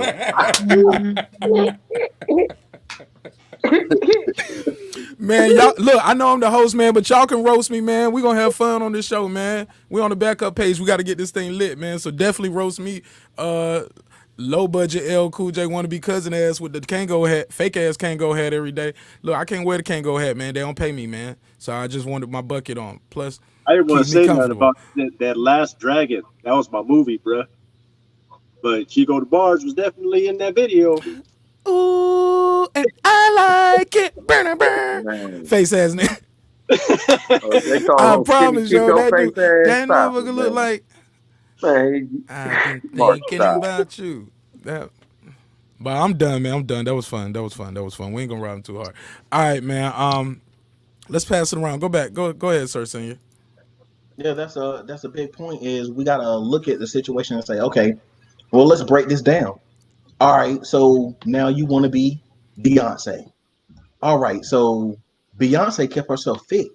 When Beyonce got thicker, she said, okay, well, I'm gonna embrace my thickness and say she bootylicious. But she didn't stay bootylicious. She start doing squats. She start doing exercises because she got to get back fit for her man. Are you fit for your man? Not just physically fit, mentally fit, emotionally fit. She said, well, starting off, I'm good for relaxation and recreation. But then all of a sudden she dropped Darion and she got hands on with Darion. Are you in your purpose? She went and she started learning how to cook. This Beyonce, she got crazy money. She can hire a cook. They got a chef. They got a nanny. But she went and learned those skills herself. So when she feel like it, she can say, hey, here you go, Jay-Z. Here's a meal that I made. So you in love with my food, not the cook's food, not my mama's food, not my uncle who got his little restaurant that we slid him a little money for food. She went and she started honing her skills that she already had and added more skills to it. Are you going to do that to get your Jay-Z? Jay-Z said, okay, well, I'm at the top right here and I'm making more money. I'm making more money and I'm making more money. But this is taken away from me being able to do what I need to do at home. So that money is funny to me now. I'm going to laugh at that and I'm going to diversify and big up my wife and her stuff. I don't care if she get more shine than me. I don't care if she out here and she shaking it for TV because that's how we make our money. Man. Are And man, you man that enough to do Carter's that? album was amazing too. That Carter's album was amazing. And it was the Beyonce album featuring Jay-Z. And that's how they planned it. That's how they put it down. Everybody ate it up. And it was genius. And that's what I'm saying. If we're still talking about them, like what's wrong with putting the last name first? And a lot of people should enter relationships like a business merger and move at it in that way. Because trust me, if it doesn't go right, you're gonna end up in the courtroom like two businesses are coming to a disagreement. So you might as well enter it like a business from the beginning. Oh boy. Hey, look, and speaking of business, man, and I know I want to tie this all together because I want to bring the artist up and the author up and let him discuss his book because all of this kind of ties into something I was watching today in this documentary. I said it before. I tell people again, it's called King in the Wilderness. It's a documentary. It's on HBO, but it's also on YouTube. Yup, y'all ain't take their channel. They didn't take my channel, man. They just told me I couldn't do no lives for 90 days because the son I put on a live. But we gonna appeal. We take this shit to trial, man. But I want to tie this all together. But I definitely want everybody's final thoughts on this situation that we was talking about, the quote unquote Beyonce effect. And we're gonna try to bring the author up and let him discuss his book and let you guys get your opinion on. He has a controversial title of the book: 3 Ways to End Racism Right Now. But in his opening statement, he said, "I'm a black supremacist."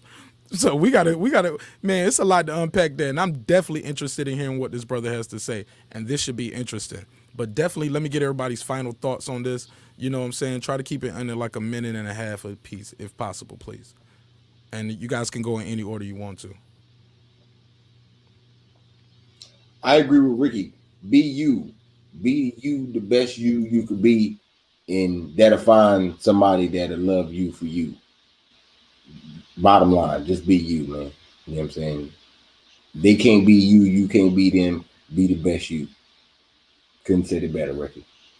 Yeah, to me, yeah, you're right, man. Because to me, let's say you get somebody that looks like Beyonce, like she ain't gonna look like Beyonce in about 2-3 years time after you got like 2-3 kids. So you know what I mean? It's based on a lie, you know what I mean? Because you really want a Beyonce, but you can't get Beyonce. So you got a fake Beyonce, you know what I mean? So yeah, man.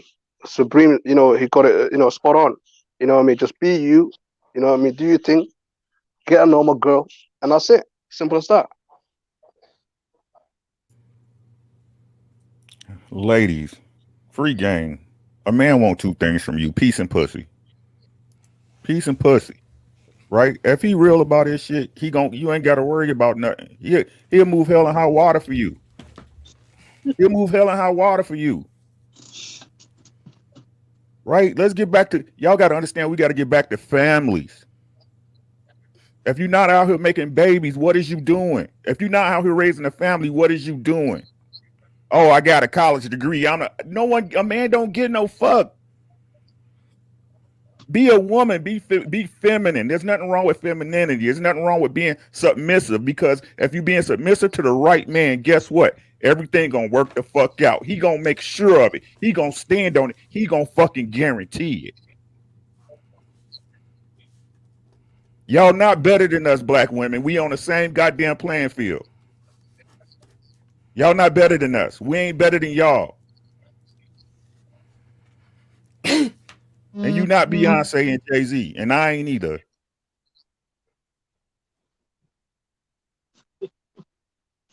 Yo, I've been a little partial to Lisa Left Eye myself. I like them a little crazy. That's just my preference. Just saying. Because she real, right? First off, she's not trying to be nobody else. She is Lisa Left Eye Lopez. Come at her the wrong way, and she'll burn your house down. Okay, I know the rules when I get into this one.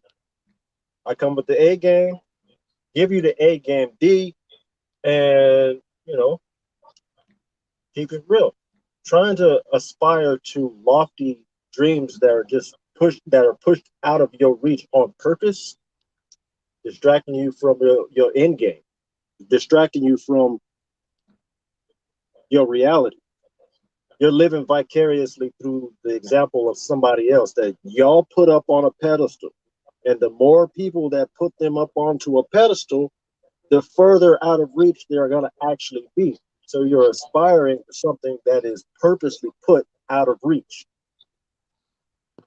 Stop. Cut it the hell out. Right? I mean, that's my personal opinion. I'll probably get some pushback on it, but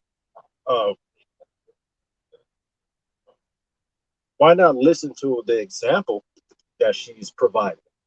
I mean, Cer Sr. is putting a lot of stuff out there, breaking down a lot of this music. The message that she's trying to deliver to the quote unquote commoners, her fans and whatnot, she's trying to deliver a message that, they won't let her say anything. They won't let her speak her real mind, so she's got to express it. But if you do like Cer Sr. is doing and start breaking this shit down, you hear the message that's being delivered. Who is they, sir? I'm sorry, I don't mean to cut you off. When I say they, I'm being very specific. Lean back, man. You had good lighting when you was leaning back, man. There you go. My Lean back. light, like literally right over me. Yeah, yeah. You look like you was in the Blair Witch Project or something. But right there, that's perfect though. You smooth right there. Go ahead. Hell, my truck looks like the Blair Witch Project. I mean, like seriously. Nah, you all right, man. All right, you good, man. You good, man. I take your word for it. And my mind, like I said, in my mind, you look like you sitting in a Benz Sprinter or something. My man said, "Nah, this is an 18-wheeler, man. I'm sitting up high. I got you." All right, but yeah. So, but continue. I'm sorry. I hate I even cut you off now. I'm sorry. But when you say they, though, she does have a conscious decision. She doesn't want to lose sponsors and endorsements. But Kanye West did go out there and say George Bush don't care about black people in the middle of Hurricane Katrina, and he never stopped moving. He snatched mics, and he filming there. And he ran said that they went and they talked to him, and he's been different ever since. He's made good music, but yeah, they definitely made him take the pill. I mean, like that's a whole nother episode. We'll do a whole one about it. Yeah, but let me let this brother wrap up though, because I did cut him off, and I do apologize. So let me let him continue, and we're gonna pass this around. We're gonna go lastly to Palmetto Star, and we're gonna discuss his book. But go ahead, brother Neil. I do apologize sincerely. No problem, bro. It's all a conversation. We're giving our opinions, our feelings, and things of that nature. But my feelings are derived from my own personal example. I got a woman in my life who essentially made it possible for me to do any of this stuff, to be an owner operator, to be a commercial driver, from working in a warehouse, barely, not giving a shit about whether or not, I mean, because I felt like I was in a state of depression. I didn't feel like I was going to be able to, make nothing of myself. She was like, "Nuh-uh, I see potential in you," and she put her faith in me.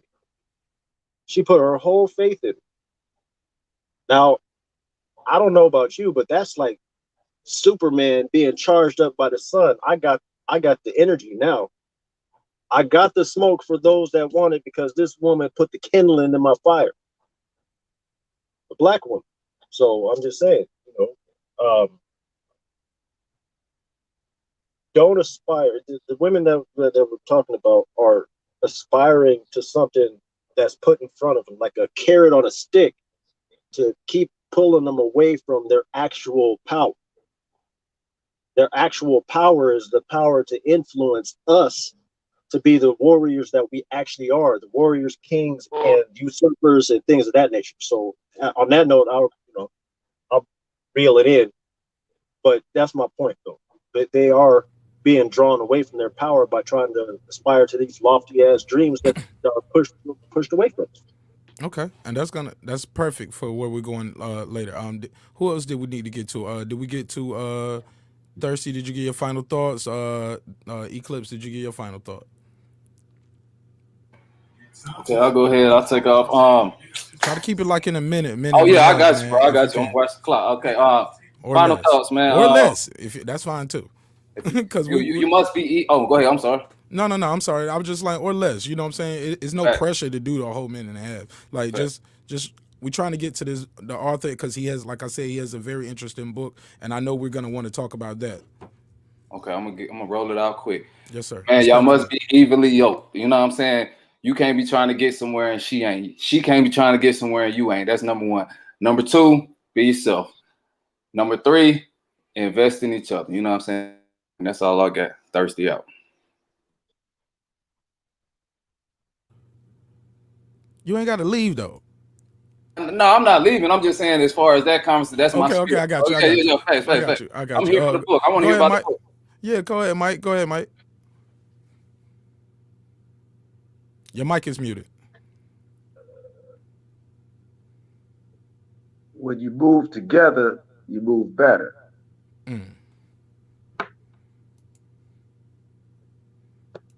That's it. What? Punchline shopping, man. Punchline shopping. That's how you do it. That's how you do it. Cause somebody else had an ill line earlier, and I was trying to write it in my notes, but then I forgot it. I should have wrote it down. Oh my God, you guys been dropping some one-liners in here, man. Ricky had the ill one. Thirsty had one, man. You guys been dropping some bars here. But without further ado, let's bring up our special guest, man of the hour. Introduce yourself again, Palmetto Star, the prophet, right? Yes, Palmetto Star. I'm the Ratchet Revolutionary. But you can call me Prophet Vet of Black Supremacy. I have a book that I just wrote, my first book that I'm releasing for free, 3 Steps to End Racism right now. You can actually see the title in the background, and that's the book cover right there. And it's about how to effectively end racism in 3 steps. By the end of the book, racism will be over for the reader, and when society adopts these steps, it will be over for society as well. So I released the book on the 20th, January 20th. Online, we had a book release and reading party, which was lit in East Point, Atlanta. So it was cool. It was cool. But the book itself, I'm no stranger to controversy. I've been mentioned on CNN, Fox News, MSNBC. I've been deplatformed before deplatforming was a thing, before they kicked Trump off Twitter. You know what I'm saying? They had been, doing things. I had terrorist task squad kicking the door of one of my guests on my radio show. You know what I'm saying? So it's, but all those experiences gave me a unique vantage point to write this book. You know what I'm saying? I was instrumental in the gang truce with the gangs on the East Coast, from the GDs to everybody. I got, so that has been my experiences have given me a unique vantage point to write this book and to really show you how to effectively end racism, because people are like, oh, you could combat racism. Our racism will never end. Pink people only have 40 more years, if that, on this planet. So I'm sorry, excuse me. I'm sorry, excuse me. You said what people? Pink people? Pink people.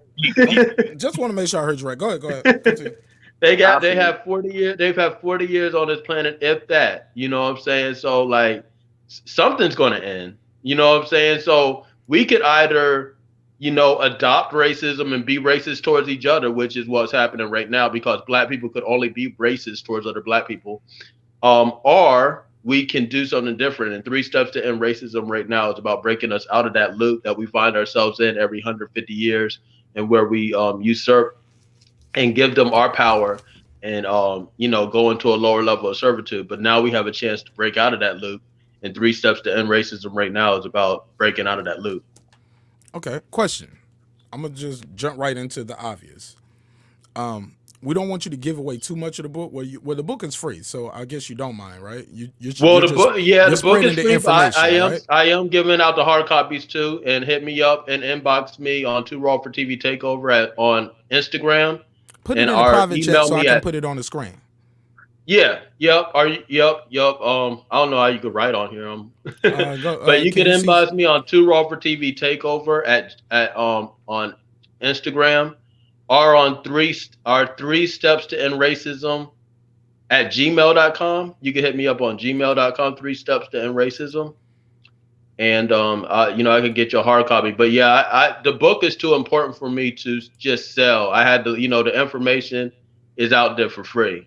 You know what I'm saying? Because that's my gift to humanity. You know what I'm saying? So with that said, let's jump into a couple of obvious things that the people are gonna want to ask. What are the bullet points? The 3 steps. Step 1, okay, 2, and 3. Well, we got to get the and then we'll go right into it and breaking it down after that. But give us the bullet points. What are those 3 steps in a sentence? Well, the 3 steps basically is we got to get the language right. You know what I'm saying? It's all about having the correct language. You know what I'm saying? Because first of all, we got to recognize that when we call these pink people white, we are in our mind, on a conscious or subconscious level, likening them to God, because white has always been a color that we associated with divinity and with godliness. So when we call pink people white, we are likening them to God. You know what I'm saying? So we got to get the language right. We got to stop calling these people what they are not. They took that because we actually, black people are the only really the only people that could be both black and white. White was a status that we used back when we were ruling in Europe. And like, okay, your name Marq Nash. So if you are of a high society, you will be Marq Nash the white. It's like a status that they put on your name. You feel me? So they took this status and they applied it to a racial identity. Hold on, why would I be the white though? What? Because you're of high status. They would Oh. call you Marq Nash the white. You feel okay. me? They would call you that if you're a member of high society. I like that. I thought you was just trying to no. pick on me because I'm light skinned. You know what I'm saying? No. It's not because of the light skin thing. No, not because of the light skin thing. I'm just saying because if you were of high society. Now, pink people took this that were in America. They took that status and applied it to a racial identification. You know what I'm saying? But not even all Europeans could be white at one time. They said, that the Italians that came over, they weren't considered white. The Irish that came over, they were discriminated against. They bought into whiteness through black blood. That's what it's called white privilege, because it's a privilege to be white. Pink people created the term white privilege because they were given the privilege to Irish and Italians to be white through black blood. Through the Irish were the first slave catchers, i.e. the police. The Italians were the ones that took the jobs from black people through violence with these unions that they had up north and all that stuff like that, where they took away the skilled labor jobs and everything like that from black people shortly after slavery. Okay. So okay. So that's step one, the language, right? What would be step two? Because we're gonna go into it in depth, and I want to bring the panel in. I was just trying to get the bullet points. So, all right, in one sentence, and if possible, what is the second? Okay, so we got to get the language. I'm gonna break it down. This is not how it's on there. Right. I just want you to just give me the bullet points, right? To get the language right. We got to get the roles, because everybody we had to talk explicitly about race and what roles we have in society. You know what I'm saying? Because I got you. They just the reason I said that is because look, man, people be high when they listen to this show late at night. So I'm gonna have to, you know what I'm saying? If you give them too much too quick, you're gonna lose them a little bit. I know the audience, so we got to spread it out. I know the audience, man. And the third step, what would be the third step? The third step is we got to adopt black supremacy, because black supremacy is the true culture of black people, and that's black people's propensity to be the greatest. You know how we are the greatest at everything we get into, whether it be basketball, baseball, our academia, even academia. The top children that have the highest IQ right now are black children. You know what I'm saying? So whether it be academia, whether it be sports, whether it be anything, our true culture is to be the greatest. There's not anything else. Our fake culture is music, media, movies. They put that out there as black culture, but that's not black culture. That's fake black culture that they created. You know what I'm saying? This African American Frankenstein monster that they created, that, you know what I'm saying, is based on stereotypes that they just projected upon us. But our true culture is to be the greatest people that we can be, and just to keep on going further and further into that greatness. And that was black supremacy is about. So the third step is to adopt black supremacy as the true culture of black people. Okay. And this would be my question, and then I'll open it up to the panel if they want to ask you any questions here. Actually, it's a two-part question. One is probably a short answer. When did you start writing this book? And when did you release it? I released it on January 20th. I started writing little bits and pieces maybe about close to 8 months ago, maybe 8 to 12 months ago. You know what I'm saying? Like I was writing little bits and pieces, and I took like a month out and just canceled all my meetings, everything. You know what I'm saying? I still did my radio broadcast, which I've been doing since November 4th, 2010. You know what I'm saying? But I canceled like all the meetings and all the other stuff that I would have, and I just put that on pause and just wrote the book, just stayed in the house, just wrote the book for a straight month. And it's really it's a piece actually you could read in one sitting, but it's a lot, but there's a lot in there. As you can see, it's like I'm saying a lot right now. You know what I'm saying? But there's a lot of information in the little bit of pages that it does have. Okay, so and this will be my last question, and then I'll open it up to the panel. Well, my last question for now, and I'll open it up to the panel. And this is just me playing devil's advocate, or just being what I say objective, right? Is it possible, right, that when one of your 3 steps to end racism, if number 3 is adopting a principle of black supremacy, is that message counterproductive to your end goal? No, absolutely not. Because see, that's the thing. Because they always want to shoot the narrative that we're black and they're white and it's some opposite bullshit. That's fake fuck shit, bro. I'm gonna tell you straight up that thing they try to play where it's like that narrative they try to spin where, oh, we're white, you're black, it's the opposite. And this is no, that's a fake narrative. Because you know what I'm saying, black people cannot be racist. The true definition of racism, which is in the 3 steps to end racism, is the only true racism is systemic racism. You know what I'm saying? The only true racism ends with black people either being killed or enslaved. So black people cannot be racist. Black people could only be racist towards other black people because we could only use those powers of systemic racism towards other black people. So no, adopting black supremacy is the natural way of order. We are supposed to be the leaders of the world. You know what I'm saying? We were the leaders of the world. We are in a false position of servitude right now. You know what I'm saying? So no, it's not counterproductive at all.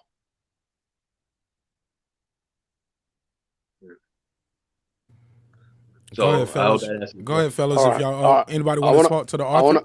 I want to ask him a question.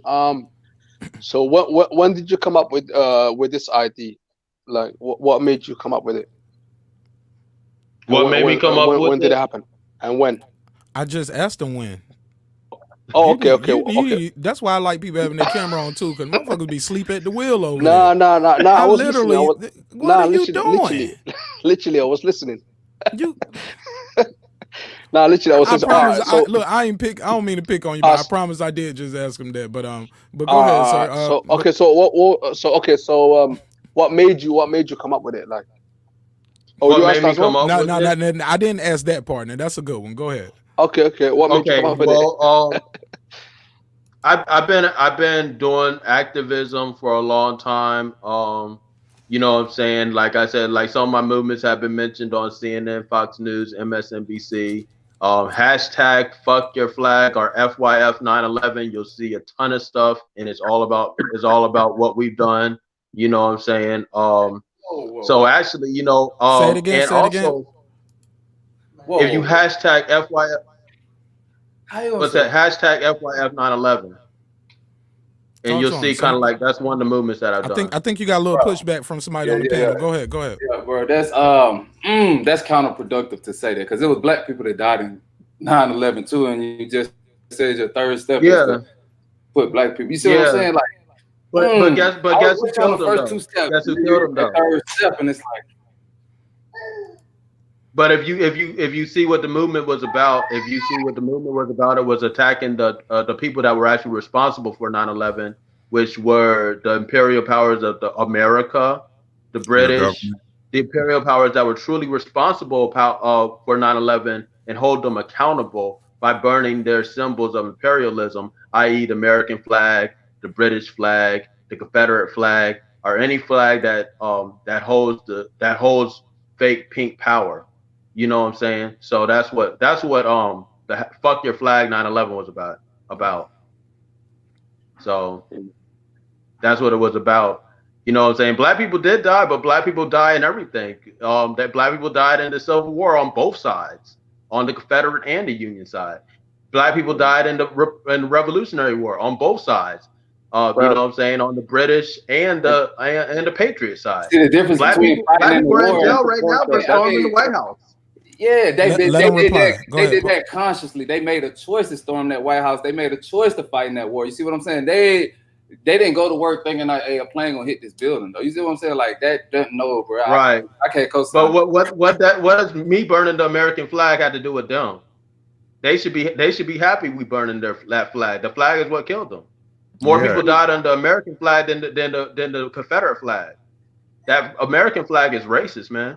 And also, Thirsty, you got to realize how they even use that symbolism to invoke emotion into you for something that happened to our people that not your fault, not our fault, but they actually initiated themselves. That's the problem with a lot of us as melanated people, is that we get so emotional and attached to symbolisms that's being used against you, or symbolisms that's saying they're helping you when really they keep you stagnant and stuck, like Black Lives Matter. Black Lives Matter is not doing anything for melanated people whatsoever. I agree, because they're using that to come. I've seen Mexican people sell Black Lives Matter shirt. I've seen white people say, bro, I'm not buying that from you. So now it's become, instead of Black Lives really matter, now it's become this business model to come up off black people. You see what I'm saying? Just like with fashion, high fashion. You know what I'm saying? Like brand names, Gucci, Nike. You think they make that shit for black people for real? No, but black people spend. We're the #1 consumers in the world. You see what I'm saying? But yeah, it's like you can't. We are the currency. I can't. I mean, it's like it's a real contradiction to say you're trying to end racism, and then your #3 step is to say that black people are the supreme. Because I'm saying, like, if a white person is really trying to end their racism, they're like, okay, I'm gonna be an open mind. Give me a book. We are the supreme. Black people are the gives supreme. Them your book. We are the gods. So in their mind, they're like, hold on, they want me to be. You know what I'm saying? It's like, how can that? I don't think that would end racism. I got you. You see what I'm saying? I think white isn't a race. I really think white isn't a race. You got it's a translation thing. I think what the brother's trying to say. I mean, he's saying what he's saying, but I would best approach it like you've got to express it in a way where they've got to accept it, and the best way to accept it is not to see. Black people, it's not in our nature to be racist. That's the natural way. That's the natural order of things for us to just go ahead and break down the structure and identifying, you know what I'm saying, pink ideologies and pink cultures for what it is. And we need to do that unapologetically with no disrespect and no whatever. We already kind of do that when we real because, oh man, that's white folks shit. Just keep pushing and let them do them. You feel what I'm saying? And as you do them, you become exemplar that they want to look at, to where it's not like the thing is getting them to accept it. And that will just happen. Hold up. Can I say this though? Can I say this? Fuck white people's acceptance of anything. Fuck their acceptance, man. I don't give a fuck what white people think. I don't give a fuck about how this. I don't give a fuck if they accept anything. Because guess what? They didn't ask us if we accepted damn chattel slavery. They still don't ask us, they still don't ask us if do you guys accept to go to jail? I wish the damn police asked me that last time they locked me up. Because I would have said, hell no, and walked off. You're obviously triggered. I don't want to accept it. But I'm saying what I mean by acceptance is culturally, they've got to just bow down, which they will, the more we do us. Right. And do us unapologetically. They will. You feel what I'm saying? But you can build the biggest and tallest sandcastle, but it's on the beach, man. That wave is coming. And it's here. That's facts. I'm just saying, so they if they don't accept it, then they'll just go wash away kicking and screaming. It's nothing. And so it's about approaching the black supremacy as more of an expression. And that goes back to what Ricky was saying about their symbolisms and their flags. We need our own symbolism. You feel what I'm saying? See, like exactly. This, and that's what 3 steps in racism. This ain't just the logo of my company and crew and everything. You know what I'm saying? This is a sovereign nation. You feel me? You feel what I'm saying? Yeah, you know what I'm saying? There's people around the world that'll do some bad things to you behind this. You feel what I'm saying? That's Sovereign facts. status. I like that. Well, that's what we, you know what I'm saying? But you know what I'm saying? We ain't tripping off that red, white, and blue. Even though I'm a proud all-American gangster. Can you dig it? That's all. Mm. I feel what you're doing though. I like it. That's facts. That's facts. Talks about the properties they would rather have. My thing is this: is that we can't sit here and point our fingers and say, no, no, no, white man. But then we turn around and do the same stuff that the white man do. We say that, oh, Let, well, we love each other and we need to build black and everything else. But then when you right. have your opportunity, you put your money somewhere else. When the black man is in control of what he does, control what you do. If you want to say black power, then show that. You got to do that with your effort, with your money, with your time. Spend time when you even on YouTube, you watching the video, you watching your favorite video from a skit from a black person. Watch that 1 minute video, that 30-second video. They're monetized for a reason. Watch that video. Don't press skip. You ain't got no money to give them, or you ain't got no time to give them that 30 seconds, because that's going to help them populate their channel. The white people will watch it, even if they put it on the background, even if they press mute. See how my mute went? They'll press mute if they don't want to hear it. They'll walk out. They'll let it play for that 1 to 3 minutes. The average video is between 1 to 3 minutes. And then they'll come back and then they'll finish watching a video. Whatever they missed, they'll rewind it. We got to start putting our time and our effort and our money into ourselves and to each other. Take 30 seconds, and when you walking by a black man or a black woman and you see their shoes, don't only ask them where they get them shoes from. Big them up and say, well, I like your shoes. I like that fragrance you're wearing. I like how you doing your hair. Support them that way. Because once you see them natural, once you see them in their own essence, you big them up when they got the spider legs on their eyes. Big that same woman who walked past you with no spider legs. I appreciate you being natural, sister. Brother, I appreciate you doing that for your family. I appreciate you holding that door for that woman. Do those things. We gotta big each other up. We can't just point at white man, oh, do better. We gotta point at ourselves and say, hey, we gotta do better. Right. And I get what you're saying 100%. And blacks and 3 steps in racism right now is about, you know, becoming self-sustainable and sovereignty. You know what I'm saying? At the same time, we got to realize what racism is. Racism is a systematic against black people. It's the system of the justice system, the police. You know what I'm saying? All of these industries that are historically and against us. You know what I'm saying? So if you call the police up, you know, they're not going to have the same response and shoot a white person or shoot a pink person they're dead on the spot like they would you. You know what I'm saying? So that's what racism is. You can't, okay, racism is not glorified prejudice. Racism is systemic, coming from the police, justice system, and things of that nature. So I mean, we could, you know, we could talk about we are doing better. You know what I'm saying? And the thing is, we got to stop saying we when including ignorant black people in the bullshit. You know what I'm saying? Because then people we say, oh, we're doing this and we're doing that, and like we just isolated and we got a couple people doing fuck shit and saying that's part of the we. Everybody out here on this panel, you know what I'm saying? They trying to better themselves. You know what I'm saying? So it's about bettering ourselves and about going to our supreme self, our God self, which is what black supremacy is about. It's not about degrading the pink person because they already degraded themselves. You know what I'm saying? They on their way out of here. You know what I'm saying? So it's about realizing, recognizing who we are, so we could be ready for that pivotal shift. You know what I'm saying? Instead of just, you know, fighting each other when that shift comes. You know what I'm saying? Which is a possibility of happening. But if we adopt black supremacy, it won't. Well, with that being said, we sit here and we will say, well, let's defund the police. Yeah. We'll say, Fuck the police.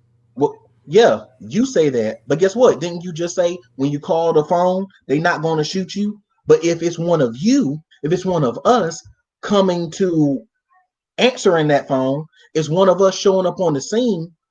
Why would we shoot each other?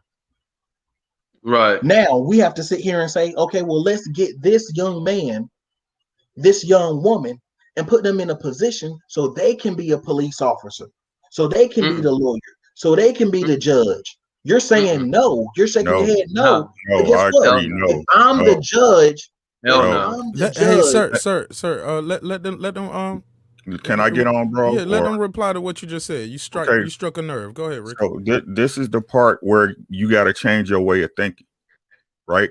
This is where conditioning comes into our people. Y'all don't understand that these systems are systematically based to oppress. It doesn't matter if you're black or white. Let me explain. Right? What happens is that you say, I want to be a judge. I want to be a lawyer. I want to be a cop, right? Joe Biden, Kamala Harris. They're still Kamala Harris, who they want to call black, or let's say Obama, whoever's your favorite black politician. They're in a system that's built to systematically hold our people down, to oppress us, to keep us in a lower state of vibration. What happens is once you get in the game, you become part of the game. Right? Fact. What y'all don't understand, like I keep telling people, is that this system is not for us. Remember, we had this conversation. It's not for us. It wasn't built for us. That's why it's a such thing called white privilege. They have a privilege, right? We're not privileged to that. You will never be it. No matter how many black people get in that system, it's not designed for us, right? You get in it, you will suck. It's like the dope game. People, oh, I'm a dope dealer, but I ain't gonna have to whoop nobody ass. I'm an okay dope. No, eventually you have to beat somebody ass. Right? It's the same with politics and cops. If you play the game, if you're in the game, you're going to become a player in the game. Right? Those systems have to be destroyed, dismantled, and rebuilt under us, because if we stay on code as people, we move differently than the pink man. We move differently. Why you think us as people can get to know Marq and that guy Eclipse, and we see people, hey brother, how you doing? Da da da. You know what I'm saying? You meet people and it's like you knew them all your life, right? Why you think we so forgiving and we're the gems of this earth? Because we are the gods of this earth. Facts. Right? You can't keep diving in somebody else's pool thinking you're gonna get wet with your own water. Man. God damn it. Now what the hell was now that sounds like some country Alabama shit right there, man. That's that Mississippi, Alabama. I don't know what that meant, but it sounded like it made sense when he said it though. Hey, look, but let me ask you this. Let me ask you this though, Mr. Williams. Respectfully, of course. You say, why are we participating in a system that wasn't built for us?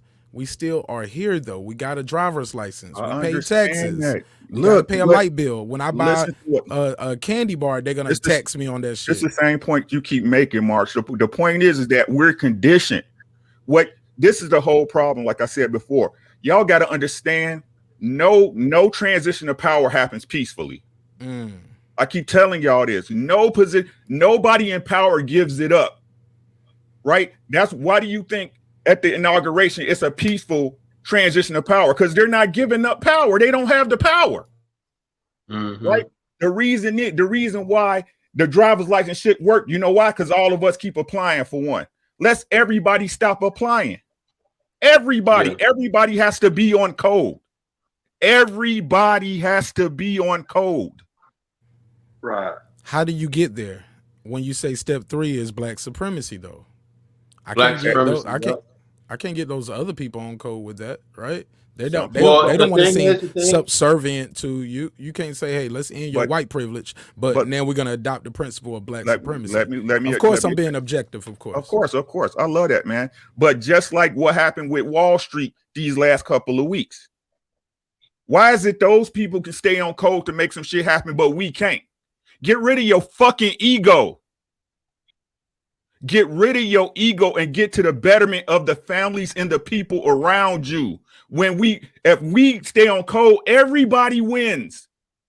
Right? But we too used to want Future to be say, oh yeah, I got the Bugatti. I'm the only one who can get the Bugatti, right? I'm the only one who can live in this fly-ass condo, right? I don't know who got the Bugatti. Fuck that shit. Fuck that bullshit. We need to get back to families and taking care of our people. Where that start? Let me start in your house, teaching your kids how to behave, how to gauge people, how to move out in this world for real. Not having these fucking indoctrination centers teach your fucking kids and raise your kids. You gotta care enough. It all starts with me. It all starts with me. What about YouTube then? Because we're using their platform right now. We're using their platform right now, though. Like, you know, I mean, let's be a little bit real as well. Like, we're on YouTube, man. This is their platform. You off base, bro. You off base. You off base. This is a communication device. This is not something that don't make no sense. Come back with it. My bad. Yeah. Well, let me say this. I'm gonna add on because it doesn't take everybody. That's the whole thing that they confuse black people with. It doesn't take all black people to make a change. You know what I'm saying? It only takes a critical mass of black people or anybody to make real change. You know what I'm saying? That critical mass could be 100. I mean, it's just about how much work you're willing to put in. It doesn't take a million zillion black people, because guess what? It's always the small groups that lead to large groups. It never has been the reverse ever in the history of the world. You know what I'm saying? And they confuse black people by saying, oh, everybody, every last single black person got to be on what you're on. We are the fathers and the mothers of all thought. So we're not going to get every last single black person on this. But guess what? When black people are going to follow who's ever in power. So, you know what I'm saying? Whoever's in power, whether it be Joe Biden or whoever, they're going to follow who's ever in power. So might as well be a black person that's in power that they're following instead of Jim Crow Joe and Kamala Harris. The biggest thing as well is we have to protect those good people and not let them give us somebody instead. We got to protect the ones who's out there doing it. If I'm going to stand up 10 toes down and fight for you, you need to protect me. You need to support me. You need to be there. I stay protected. I got security and all that stuff, man. People try to show out at the book release. We had some knuckleheads come out there and they acted like, I'm like, you don't know I got security out here? Like, you know what I'm saying? But it's all good because you know we that's how it is. We gotta you know, I stay with my squad and I stay protected myself. So, you know, you're not gonna come up and try to do anything to us. So Mr. Williams, so how long do you reckon it's gonna take though? Like, because it's not gonna be a quick fix. Do you reckon it's gonna take like 50 years, 100 years? Nothing worth having is. Nothing worth having comes easy. That's what's wrong with people nowadays. Everybody want microwave. Everybody want it easy. Everybody comfortable. Yeah. Everybody comfortable. People would rather give up their freedoms instead of their conveniences. Exactly. That's true. That chip in your hand. You have to sacrifice. They don't put that chip in your hand for convenience. It comes a time when if you stand for nothing, you'll fall for anything. You are a man. We men. Yeah. I don't know what happened to that word. We are men. I came out my mama pussy the same way you came out your mama's pussy. We are men. Who is one man to tell anybody else, tell any other man what to do if he not harming him? If I'm not harming you, can't no man tell me shit. That's what's wrong with our problem. Our people got an inferiority fucking complex that they can't get over. Ain't no man That's why greater they than need me. black supremacists. Ain't no man greater than me. I don't give a fuck how much money you got. You not greater than me. We all going in the same box when it's over. But what you leave behind though, that's key, right? Your memory, your legacy. How are you taking care of your family when you're gone? Because you could be living average, but you can put away enough where you are valuable to your family in It death. ain't even about no You get dough, what I'm Mark. saying? That's what I'm saying. It's not even about money. Not even Money is just a tool. that was the last thing I said. I was saying about your No, legacy and your namesake, but you know what I'm saying, bro. That's what I'm but saying, money man. does make the world move. That like Money. that barter system shit that we was talking about. Yeah, it sounds That, good in theory, that's but not what I'm saying, Mark. That what I'm saying is our people put too much emphasis on it. Way too much emphasis. Y'all just be honest with yourself. Be honest. Be honest. Take your ego out the way. What you think about money. I don't care. Let's be honest. Right. And I'm talking about back to when you was a kid before the world started fucking you up. Right. Look at it. Whenever the pursuit of money becomes the main issue, what happens? What happens? It goes to shit. Whenever money becomes the focus of it, it goes to shit. Let's keep it simple. The sport of boxing. Right? They prize fighters, but they so in love with the money, we can't even get the fights we want to see. The sport is going to shit. Just straight shit. Right? You got basketball. These guys, $1 million players. You got a $1 million body with $30 ankles. Right? Money, you are not here to chase no fucking dollar. None of us was put on this earth to be worrying about how you gonna eat the next day. The Most High has provided everything you need. Yes, sir. In abundance. And no well, man. I'm gonna add on to what you're saying. I'm gonna add on to what you're saying, brother, because what you're saying is straight facts. And it sounds kind of like almost you read the book. I don't know if you've been reading the book, but we gotta do it like this too. We had to actually get out of their monetary system because they could just print this money up. Do you realize that they could just print this money up and put it in our pocket? So black people are never going to be at we are making what, $12 an hour, $15 an hour. You know what I'm saying? Thinking that's something, and it's like we're never going to be able, because they print the money up. So 3 Steps to End Racism right now also talks about how to effectively get off the monetary system and create our own thing. That's why this book is dangerous. That's why I encourage everybody to get the hard copy, because it's not going to stay online for that much longer. I already know what it is with the book. I've been deplatformed before. I've been mentioned on CNN, Fox News, and MSNBC. I know how when you say certain things, they're not going to let it be on the internet for that much longer. So 3 Steps to End Racism right now is about becoming a self-sovereign being with that and getting off their shit. Because if we are in their thing, we're going to be subject to their fuckery and to their racism. You know what I'm saying? So it's about getting off of their systems of compliance. You know what I'm saying? And building our own. So that's what it's about. You know what I'm saying? And that was also the point I was making earlier. Was that if we put ourselves in those positions of, even like I was using the example as police, but even if you're the grocery store worker, now while you're practicing in their system, so when you leave their system, now you know how to do it by yourself. If you never practice fighting, you jump in the ring, you get knocked out. If you never grew anything before, your crop is going to fail. So you have to practice in the manner you're going to perform. If you don't learn how to do anything, if you don't set up how to make anything, what are you going to do? Okay, well, I don't want this house that they gave me. I want to make my own house. I found land. Now I'm out here on my land. I don't know how to grow anything. I don't know how to build a house. I don't know how to wire the house. I don't even know how to cook. I'm going to die on my own land. Yes, it's great to die free on your own land, but what about living on your own land?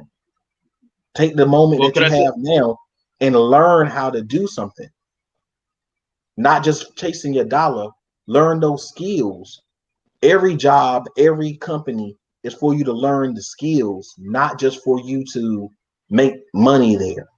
If your main focus is just making money, you'll be chasing money forever.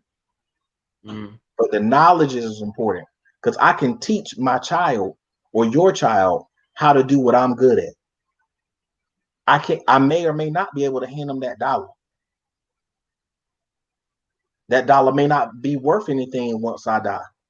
They might change the currency again. It's like when the Civil War happened. The Civil War money, they changed it up when they felt like. But if I teach you how to make houses, you always going to know how to make a house. If they change the currency, it don't matter. You still know how to get the materials. You know how to make a house. Right. I mean, that's the realest shit. Like when you look at the things, like legacy is real, but Ricky's right when the fuck this money, and we got to get past our ego and really think about our families and our lines. You know what I'm saying? And these skills that we passed down. Let's take it back to how we came and how we, how this earth came to be, and we made it all. You know what I'm saying?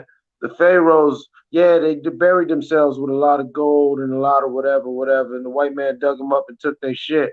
You know what I'm saying? But what they also took, but they can't take away though, was that knowledge and that line that they came by hell. Even these rich elites, and white as they are, they claim their elite blood, like brother was saying, these little pinkies, they go ahead and they claim it because they date back to these old black families that were kings and everything.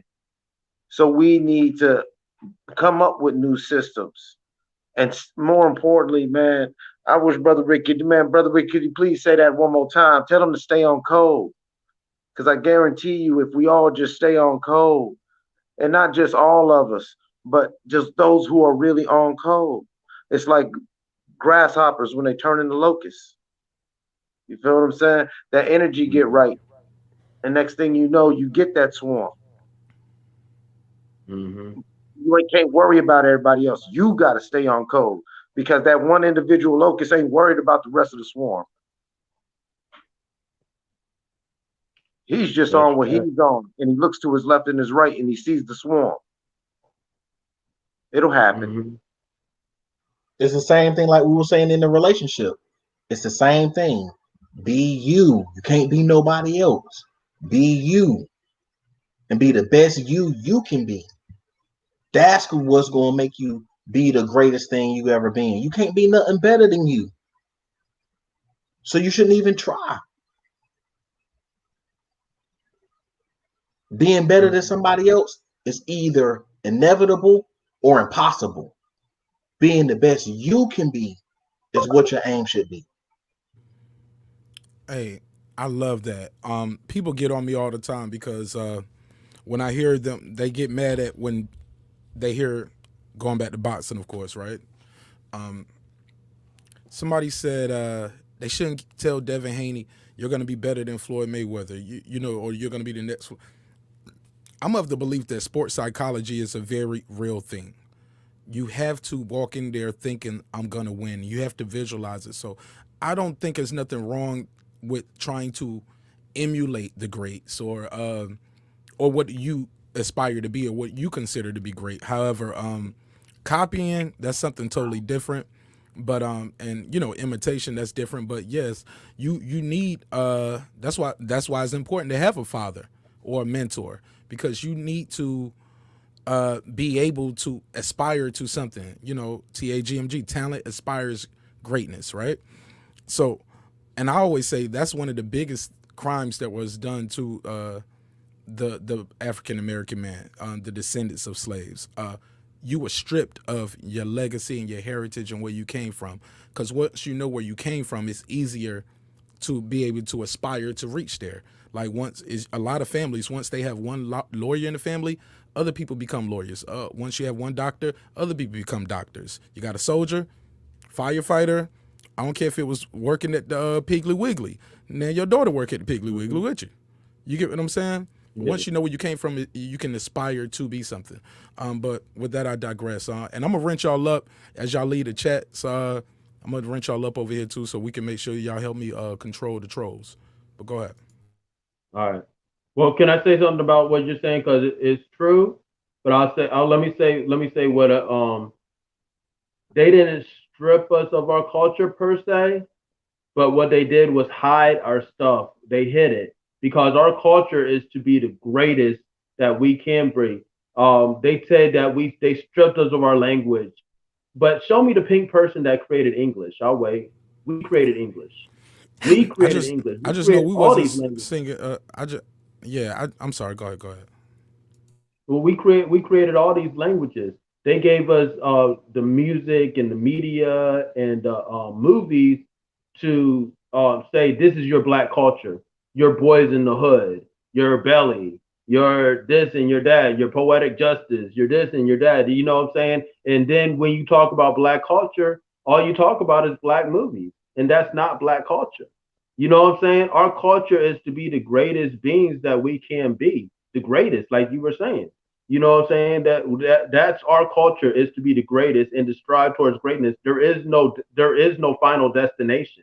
It is a journey that lasts forever. Black supremacy is the only path towards immortality. It's the only way that you can be an immortal being, is because our path never ends. There is no final destination. We create heaven, we create hell, and we create other things. You know what I'm saying? Heaven and hell are just pit stops to a road that lasts forever.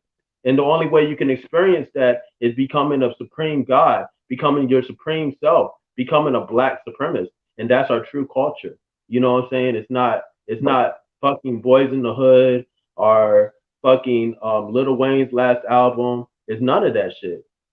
Our culture is to be the greatest beings that we can be. You know what I'm saying? That's what the pyramids were about. That's what the underground temples in Ethiopia were about. It wasn't about them per se. It wasn't, these weren't time traveling devices. These were just things that showed our greatness and what we can do. We can't even emulate these things right now. You can't go with a construction crew and create a pyramid like they created in Egypt. There's no possible way, because you know what I'm saying? These things are, they're impossible to recreate, but that's just a testimony to our greatness. You know what I'm saying? So our true culture is to be the greatest beings that we can be and keep on striving towards greatness. You know what I'm saying? So that's what it's about. It's not about, you know what I'm saying? They say they stripped us of our culture, and that's just the way because they want us to be always lost. You know what I'm saying? Like, we lost in the sauce. Like, we, you know what I'm saying? I don't know which way to go. Just look within. Look within. And realize your true we don't speak our native tongue. This is not our, people don't know their native religion over here. This is not how we our native dress. religion. Our native path is black supremacy. And our native who I said no. But that's not what we're doing. That was my thing. The way we move out here in America, we are moving like how society, quote unquote, told us we should move. The majority, the masses. That was so you agree with me then? This is not our culture. Well, this is what I say. I say that we've been given a fake black culture that a lot of people ascribe to. People were like, why are Joe Biden and Kamala Harris not trying to appeal to black people? They're not trying to appeal to black people. They're trying to appeal to African Americans. Right, but more importantly, they in office now. They ain't got to appeal to shit. Right, I'm talking. Yeah, I was talking about when they're on the campaign trail. They were. Like, you thought we was gonna do that? Right. They were trying to appeal to Boys in the Hood and all these characters that they created. They are trying to appeal to this character called the African American, which is a Frankenstein monster that is created from movies, media, and music. You know what I'm saying? That is an amalgamy of these three things, which is fake black culture. You know what I'm saying? And they put that out there as our culture. We created English. There's no. What are you talking about? We don't have our native tongue. Our native tongue is what we're speaking right now. We're the masters of English. That's why we master hip hop, master all this stuff like that. You know what I'm saying? Show me the pink person that created English. That's what I'm saying. They lied to us. You know what I'm saying? They lied to us about that. You know what I I'm got saying? thing. I got a thing I want to do right now. I want us to prove right now that since this is Black History Month, right? We about to throw some Black history right here. So it's multiple people on this panel. Each person, we're gonna go around the circle and we're gonna tell a real quick story or a real quick fact that was something that we learned, the funniest thing or the most influential thing we learned from one of the oldest people in our family. That we're Black, it's history, it's a fact. So one fact that we learned from an older person in our family, and we're gonna push our Black history facts right here. All right, I'll go first. And I'll keep it short and simple. I learned growing up in a house full of a lot of people. Grandma told me to lock the door when you're in the bathroom taking your shower. You know what I'm saying? Yeah, man, I had to learn that I'm joking. I'm sorry. Seriously, though. I think I told one of these stories before, but that wasn't something I learned from my family, though. I did learn about my great-grandfather, which was my grandfather's father or my dad's grandfather. His name was Radford Jones. For years, they used to tell me he was Indian or Cajun. One day, before Black History Month over, I'm gonna put a picture of him and my great grandmother up on the screen. And when you see her jawline and her facial features, you're like, yeah, that's Nash. And then when you see my eyes though and certain things about my nose, you be like, that's Radford Jones though. You get what I'm saying? So I used to think he was Cajun or Indian growing up, cause even with the facial expression he made, cause back then, they didn't smile on pictures, so he just on the picture like this. Cause I don't know what was going on with him and my great grandma. Maybe she was mad at him, like, I got kicked out the white race because of this nigga. This what I got kicked out the race for, because they kicked him out the white race back then. But I grew up thinking he was Cajun or Indian, and then once I got older, my aunts and uncles like, no, he was a white man. Granddad was a white man. Everybody know that. And I was like, Dad, you told me he was Cajun or Indian. He was like, no, I didn't. I'm like, yes, you did. No, I didn't. I was like, yes, you did. So Alzheimer's is a real thing, and dementia is a real thing, and it does run in my family. It's not a joke. This is a real story. But yeah, my dad had me thinking, yeah, I had quote unquote Indian in my family, and this is the picture of him. And I just see the white guy with the big old hat, and I was like, okay, well, maybe it's a black and white picture, so it's not really showing. Maybe they had the flash bulb on, but yeah, that's my story, man.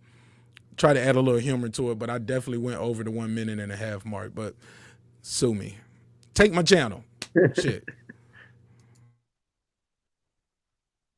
Let's pass it around. Good question, sir. And this is gonna be the last one. And after this, we're gonna get some final thoughts, and we're gonna wrap this one up. But let's go ahead.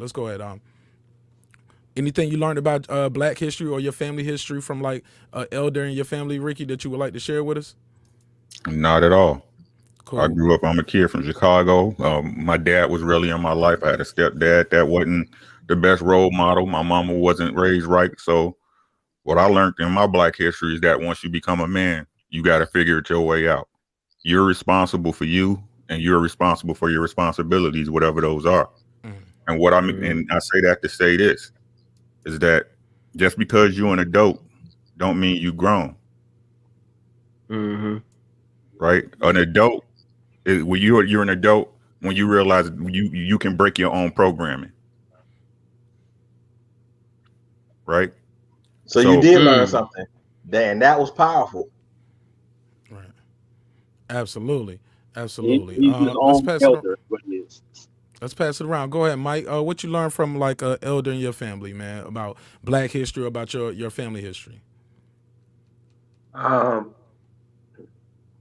When you're my generation's probably the last generation because a lot of them are dead now.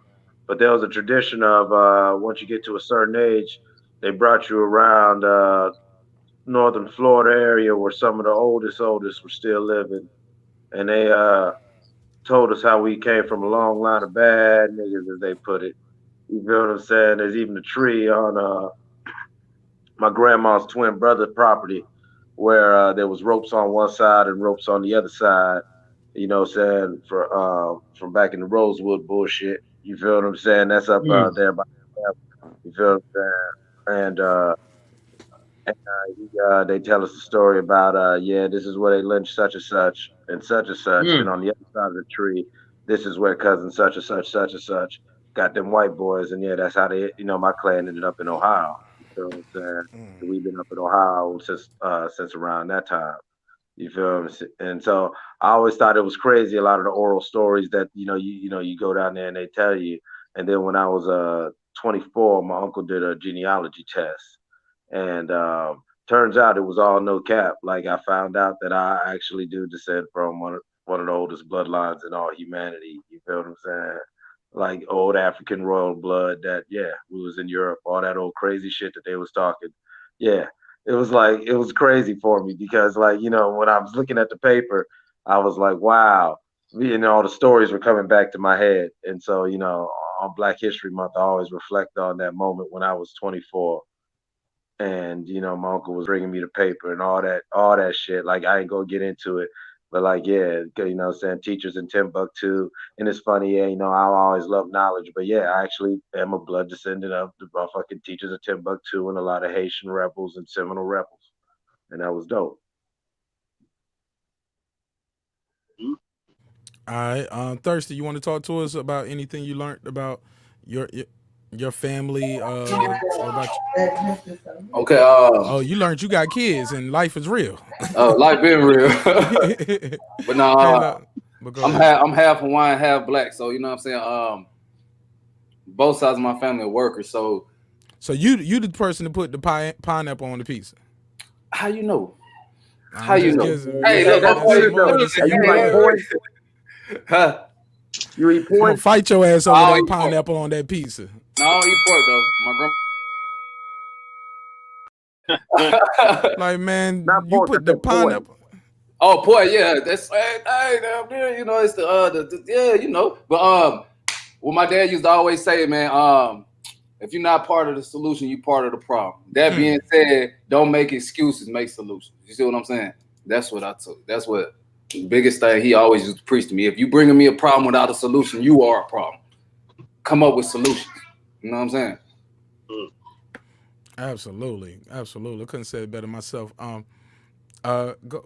ahead, brother Neo. You got something that you learned about your family history during this time from I said during this time. You got something that you learned about your family history or Black history from an elder in your family that you would like to share with the people? Yeah. Neo obviously isn't my real name. You I, bullshit. but I was named after my great grandfather. I was named after my grandfather. Both were in World War One and World War Two. You know, real soldiers. My grandfather came back after serving. Uh, they wouldn't allow him to be an instructor or whatnot, so he was like, "Fuck it." It went back to another branch of the service. Mm-hmm. So he served in two different branches, the Army and the Navy. Came back home. His family wasn't doing too well for some reason. Not sure what the whole backstory was, but he went and bought two houses, one for himself, one for his sister. Um, in that house, that's where my mother grew up. That's where I was conceived. You know, this man is a big influence in my life. He taught me everything. I would literally get out of school just so I can go to work with him. Like I would spend the week, instead of going to school, I would spend the week under him doing his job, helping him all the way up until what middle school, all the way up to middle school. I was underneath him 24/7. I was named after this man, and everything he did, I did. So you see these Elekes and all that stuff, you know, it's all inspired by the stuff that I learned from him and his wives, his girlfriends. Hey, me and my girl, me and my lovely queens, we love it. We love it. We love it because that's the lifestyle. That's the lifestyle, King. And like I said, you know what I'm saying? I see you channeling Baba, and that's a beautiful thing. You were taught well. Bless. Bless it.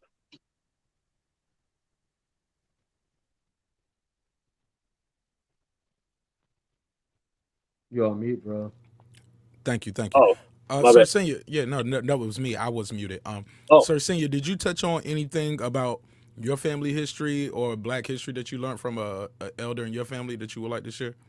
You did pose the question, but I guess we didn't ask you. And I'm gonna save the special guest tonight for last, and we'll close out with him. All right, one of the things I learned from an elder in my family, I'll speak on my grandma. Um, she taught me that you can learn from anywhere, and don't learn just the good things from other people. Learn the bad, because once you learn those bad things, now you ain't got to do them yourself. So when you learn from a bug, if you learn from a book, if you learn from a family member or a stranger, you can apply that knowledge to something else. Just because I'm teaching you boxing, don't mean you can't learn those principles and apply it to something else.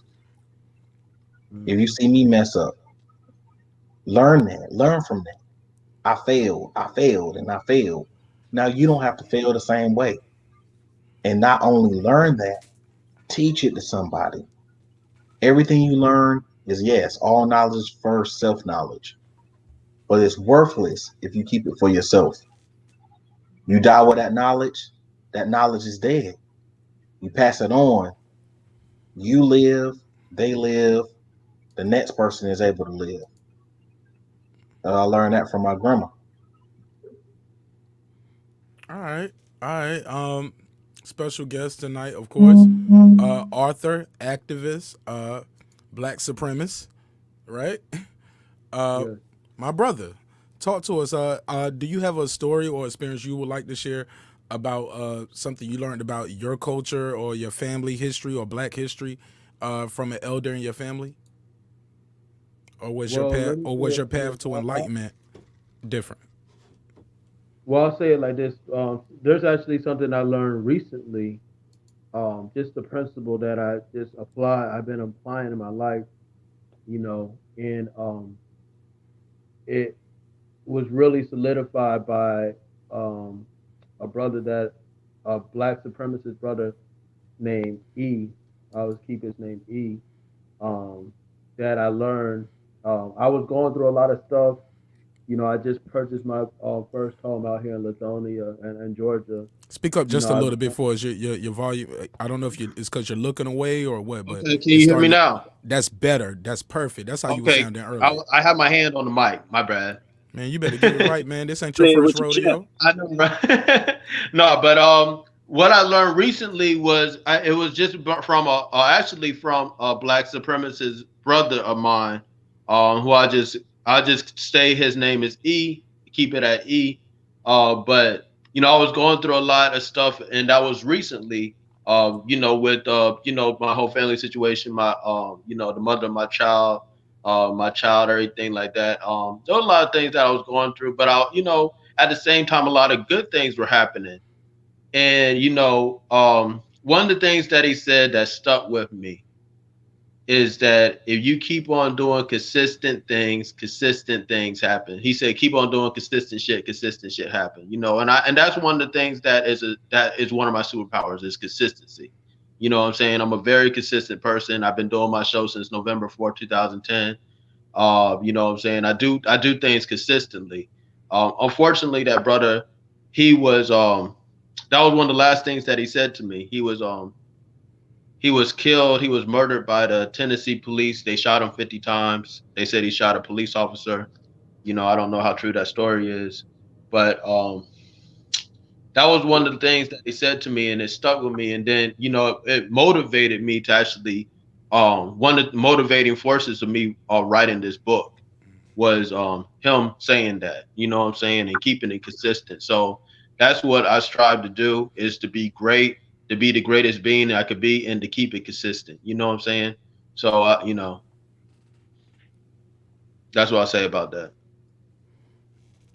For sure, for sure. Well, man, this was a great one, man. We had to go a little longer on this episode. You know what I'm saying? Had to go a little long. Hold up, pause. Where's the drop? Where's the drop when I need him? You know, definitely didn't plan to go this long, but I knew I had to go this long when I saw we had some technical difficulties, as you guys know.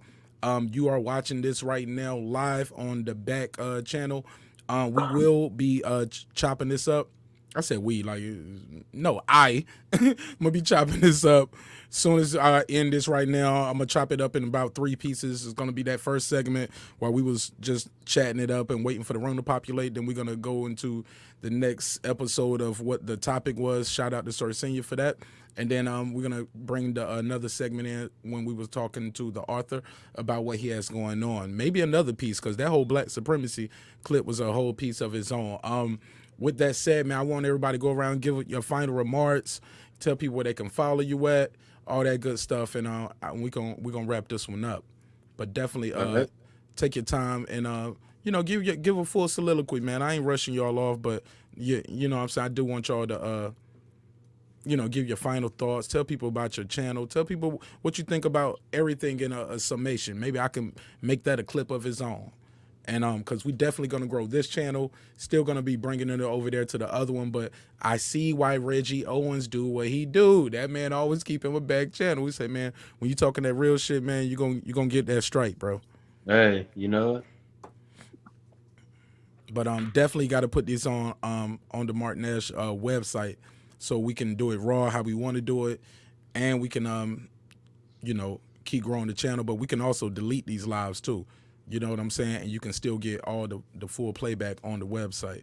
So definitely gonna use their platform for what we can use it for, but it's not for us, man. You know what I'm saying? We are a guest over here, and I keep telling people that this is not my shit. I'm a guest on YouTube, and you're a guest on my channel, which is on YouTube. But they can shut all this shit down. That's why you got to have a contingency plan, and we already got that, which is marqnash.com. I just got to go over there and load the videos up, but make sure it's not a YouTube player. So with that, I digress. Thank you guys for tuning in, man. We're going to pass it around. We'll start with my boy Ricky Williams, who got the dope-ass lighting set up. That's why we're going to give him that big screen. You know what I'm saying? Talk to people talk to the people, excuse me, and give us your final thoughts on the Beyonce, people want to be Beyonce, and what do you think about black supremacy and the author and his 3 steps to end racism? First and foremost, as usual, thank you, Marq Nash, the hardest working man on YouTube. Always appreciate you with the conversations we have. Even though we might disagree, I want to digress that with people. Even though we disagree, 2 men and men and a woman can discuss ideas. We don't have to always agree, but we should always respect. As far as the brother, he's 100% right. People get scared of terms like black supremacy. Why? Why shouldn't you believe that you are the best that you could be? That you are the best? What's wrong with wanting to be the best you? Right? If people don't like it, fuck them. As long as you're not hurting them, what difference does it make the way you feel about yourself? Right? I call you guys and goddesses because that's what you are. Your world is yours. Create with it what you will. It's your life. If it's yours, that means you can do whatever you want with it. What do you want with it? What do you want with it? I just want the best for everybody. So why should we settle when others don't settle? And in times of war, why should we care when others don't care? As far as the Beyonce thing, look, don't buy a brand for somebody who will sell you poison, but yet they eating good.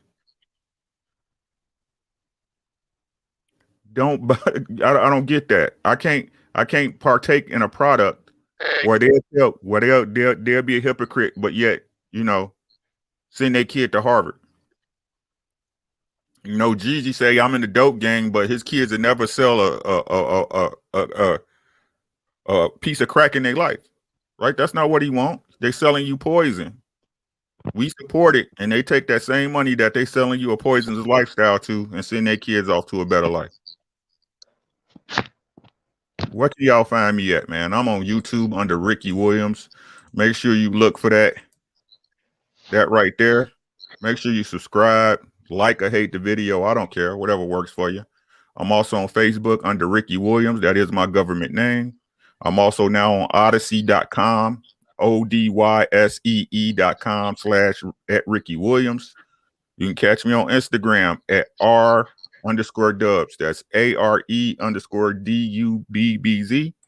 And if you want to be my friend on Facebook, because you can never have too many real friends, it's Ricky Williams on Facebook. But as always, hold up, before you do that, drop that Cash App. Tell them where they can support you. Did you do that already? No, I'm 100% independent. Everything you give me goes right back into the channel. My Cash App is dollar sign. Put it in the chat too. Put it in the chat for the people, man. Since you're on the panel, it's all love. Oh man, I'm not even on the YouTube page, bro. I ain't gonna worry about it. All right, but look, but do it though, or put it in the comments on the playback. It's all love. You got my blessing with that. Yep. So it's R_Dubs. That's AREDUBBZ Cash App. $ R Dubs. And y'all know how I go. Marq Nash, always, man. I fucks with you, my mans. You know what I'm saying?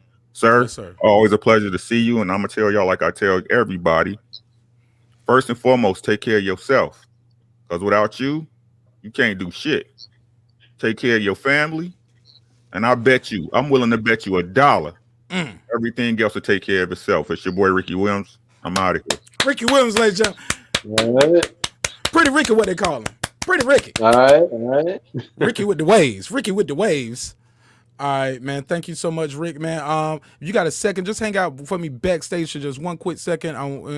And I promise nobody's outro is going to be as long as yours. Just bear with me. All right? But if you got a slide, that's cool, too. I can respect that. I know you got a lot going on. I got you, bro. All right. I'm going to just put you backstage so I can start clicking them off like that. And you guys are more than welcome. I just want to have a quick chop up with some of you guys after the show. Real quick, go ahead, Neil, talk to him real quick. Give us your final thoughts and tell us where they can get in touch with you. All right. Neil back. Neophyte Book Core. That's where you can follow me. I don't have any videos purposely because I don't feel like putting people's private stuff that they do. You sound a little airy and muffled. They ain't sounding crisp like you were earlier. I don't know if you got the air on or something, but something changed. Probably this reefer that's better. That's better. Going in the back. You said the reefer. You smoking some reefer? No, I drive a refrigerated truck. Okay. I was just checking. I was like, man, I know you in the truck, man. Now, man, you better you can't be out there on the 18-wheeler smoking the reefer now, man. You said the reefer. I'm sorry, brother. My bad. But seriously though, I don't even know how I put that on the screen by accident. Let me get that goofy shit off. My bad. Don't nobody want to see that shit. I'm sorry. Go ahead. Hey, I don't post a lot of videos on my page or nothing like that. I keep everybody's personal encounters with me private and whatnot. But I do like to drop my playlists that I like to listen to while I'm driving out here. All right, cool. So I make these playlists, and a lot of the playlists that I have are filled with a bunch of different, I guess you would say, TED Talks, things of that nature. Important people talking. Dr. John Henry Clark, James Baldwin, Martin Luther King, to all the way to Malcolm X, Marcus Garvey, all the critical people that I believe were spitting some stuff that we should really be listening to right now. Well, hopefully I can get a Marq Nash in there and a Ricky Williams. You know what I'm saying? Hopefully we can get, get the prophet up there himself. Maybe we can make it to your playlist. It's definitely on the way. But I make these playlists to try to keep myself up while I'm driving. So stuff that I feel are things that are important. Example is Prince had an album that was a one song album, just a single, I guess you'd call it, but it was like 9 minutes long. I downloaded it, saved it, put it on a playlist, just because when he passed, I feel like not enough people heard it. So what's the record? It's called The One Song. Okay, we're gonna look that up. Yeah. I can't play it. I can't play it. Well, I probably could get away with Prince right now since he probably was murdered. They been putting his stuff in Cheerio commercials and shit. Like you couldn't get no Prince record. Man, they do whatever they want to with their man music. Not to cut you off, but come on, it was a time when you couldn't even say a Prince song. He'd be like, Yeah. Lawyer. No, I don't play that. I don't play that. We're not gonna do that. But shout out to Prince, the Purple Legend. You know what I'm saying? But let's pass it around a little bit. That guy Eclipse, give me your final thoughts real quick and tell us where they can find. Tell them where they can find you at.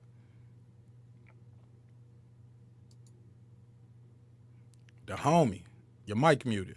Talk to us.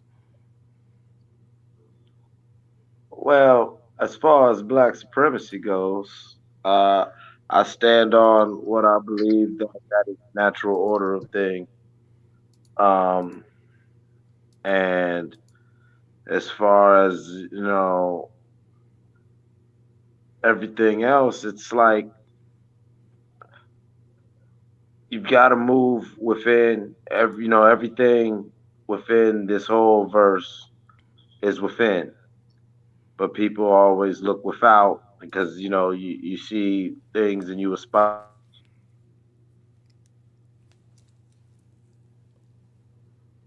You froze, bro.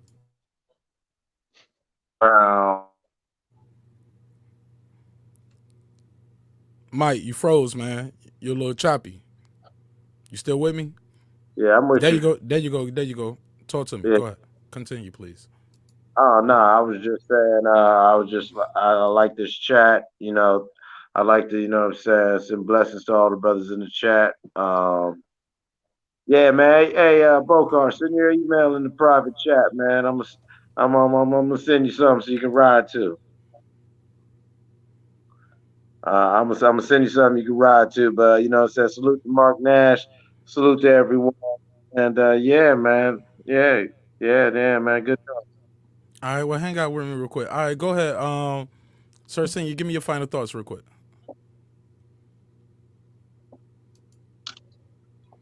All right, as always, salute to Marq Nash. One of the best in the business. You better tell him. One of the best in the business. Everybody hit the like, hit the subscribe. If you listening to the playback, you can leave a comment. If you're in the live, come back for the playback. If you can listen to the whole thing or not, hit the highlights. Leave a comment. Salute to everybody who came in and wanted to build with us. Everybody who just wanted to listen. We appreciate you too. It's Cer Sr. 00. I'll be dropping some content soon, so like and subscribe to my channel.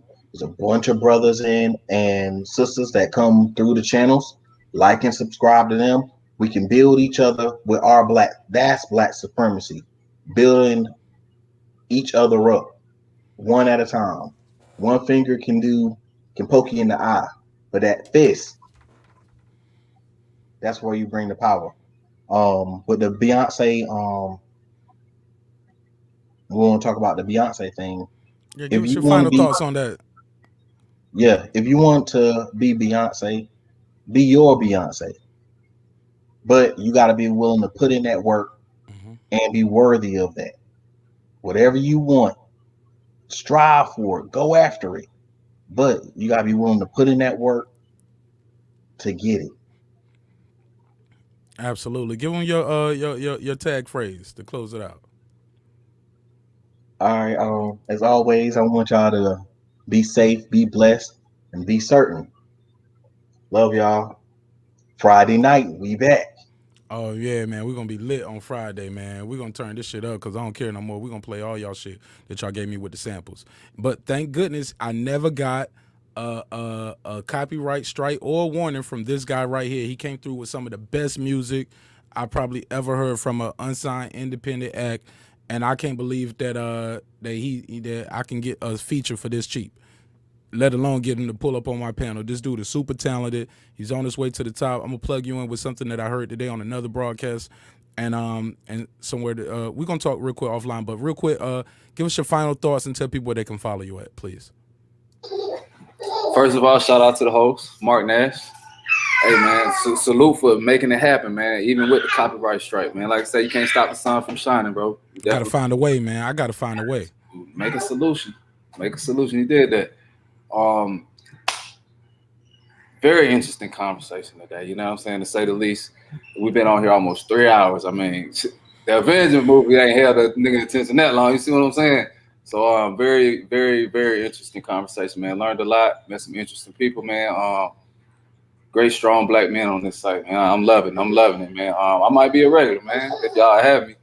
You can follow me on IG at _thirsty, on Facebook at Thirsty Said. Thirsty spelled with 2 E's, no Y. Put it in the chat too, and y'all and real quick. I'm sorry, I didn't mean to cut you off. Hey, the other guys who pulled up, if you was on the panel, you have my permission and my blessing to put your Cash App on in the chat, so I can put it on the screen and they can see it in the playback, so they can support you that way as well. Definitely. But if you wasn't on the panel, please do not do that. That we're not gonna do that. But definitely put your Cash App up, your email, whatever information you want me to put on the screen right here. For the viewers. So I'm gonna put it up there like that for Ricky Williams, the other guys as well. Definitely put your Cash App up here because I can't pay you guys, but I'm gonna be honest, man. Your contribution to this episode and to these broadcasts is immeasurable. So this is the least I can do to share my my audience and my platform with you, as well as sharing my mic and my bandwidth with you. So definitely do that and let me support you that way as well. But go ahead, brother, and definitely put that in the chat. But go ahead. I was done, bro. Like I said, man, I really applaud what you got going on here, man. I support it to the fullest. And man, I'm gonna be tuning in. Thank you.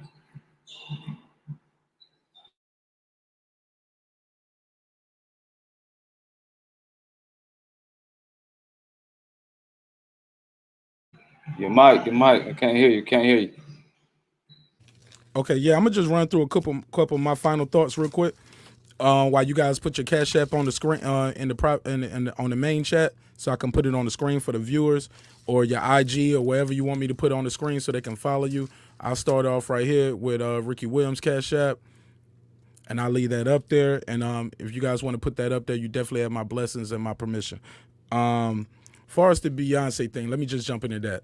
Beyonce had a lot of dope records. She's a beautiful woman. She's an icon, super talented, more than just beautiful. She's really super talented, right? So, but let's be clear. The messaging sometimes can get confusing, you know. Can you pay my bills? All my ladies independent. You get what I'm saying? The single ladies record, but she's married, you know, and I'm telling them she's leading by example. Some would say it's contradictory. Hey, but we're all living contradictories and walking contradictories, right? Every day, right? So I don't hold it against the sister, but I do gotta agree with her. It goes back to a conversation we had before. People want to have a relationship that lasts as long as our grandparents did, but nobody wants to do what granddaddy and what grandma did to make the relationship last. I do give her credit for that. He admitted he was cheating. He got caught out there. We never saw the tape, though. He didn't make it on TMZ, but the word was out. She found out. Shoot, they capitalized, like Ricky said. They capitalized, they marketed, they promoted it. Yeah, it goes down when $1 billion on the elevator. She might have to say that because the TMZ clip out. It's just It's good wordplay. Like, I'm not gonna run from it. I'm gonna run to it, and it's gonna be the line to make you like. We're gonna drop the beat and everything for that one bar. You get what I'm saying? So I don't think it was staged, but I think that was a good way to capitalize off the moment, right? So I don't knock the sister for that. I do believe in the consensus that we heard here that you have to be yourself, right? Be yourself. You only can be the best version of you, right? You can't be Hove, you can't be B, right? They are who they are, you are who you are. Now, for the sisters who talk about their degrees when they dealing with their man, or the brothers who do that with their sisters, let's be clear. When you talking about degrees in a relationship, you should only be talking about deodorant or the weather. Hello. So let's leave that out of certain conversations and arguments. We lost the author here. I wanted him to speak about his book before he left, but I thought he did a great job. I got to disagree with him slightly on the marketing and the packaging, but I do believe in the message. And I believe in what he's doing and what he's saying. Like, you do have to have intangible belief in yourself and your supremacy to achieve, your next goal. I was speaking about it earlier as far as sports science. So those are the last little things I just wanted to touch on before we get up out of here. Let me see what else I got on this paper. Yeah, that's it. Whatever. With that said, man, thank you guys for tuning in. It means so much to me that you guys found your way over here to the backup page. I think I'm gonna need to make a backup page to the backup page for how we're gonna do these Freestyle Fridays and what our goal is and where we want to go. But it's okay, man. Today we found a way. We got to find a way. And with that said, remember, dreams require sleep, goals require effort. My name is Marq Nash. You can find me on all platforms at Marq Nash, MarqNash. You follow me on Instagram or leave a comment on the video. I reply almost instantly, and I will engage with you, troll and all. So thank you guys for tuning in. I will see you guys on Friday. Hopefully I got Thirsty back, and he gonna let us play that record again a couple more times. I want to open it up with that, and I want to close it with that, and I might play it in the middle. The video is fire. The dude is super dope. He right here in Georgia. You know what I'm saying? So what? He put pineapple on his pizza. We still love him anyway, man. It's all good. It's your boy Marq Nash. Remember, dreams require sleep, and what?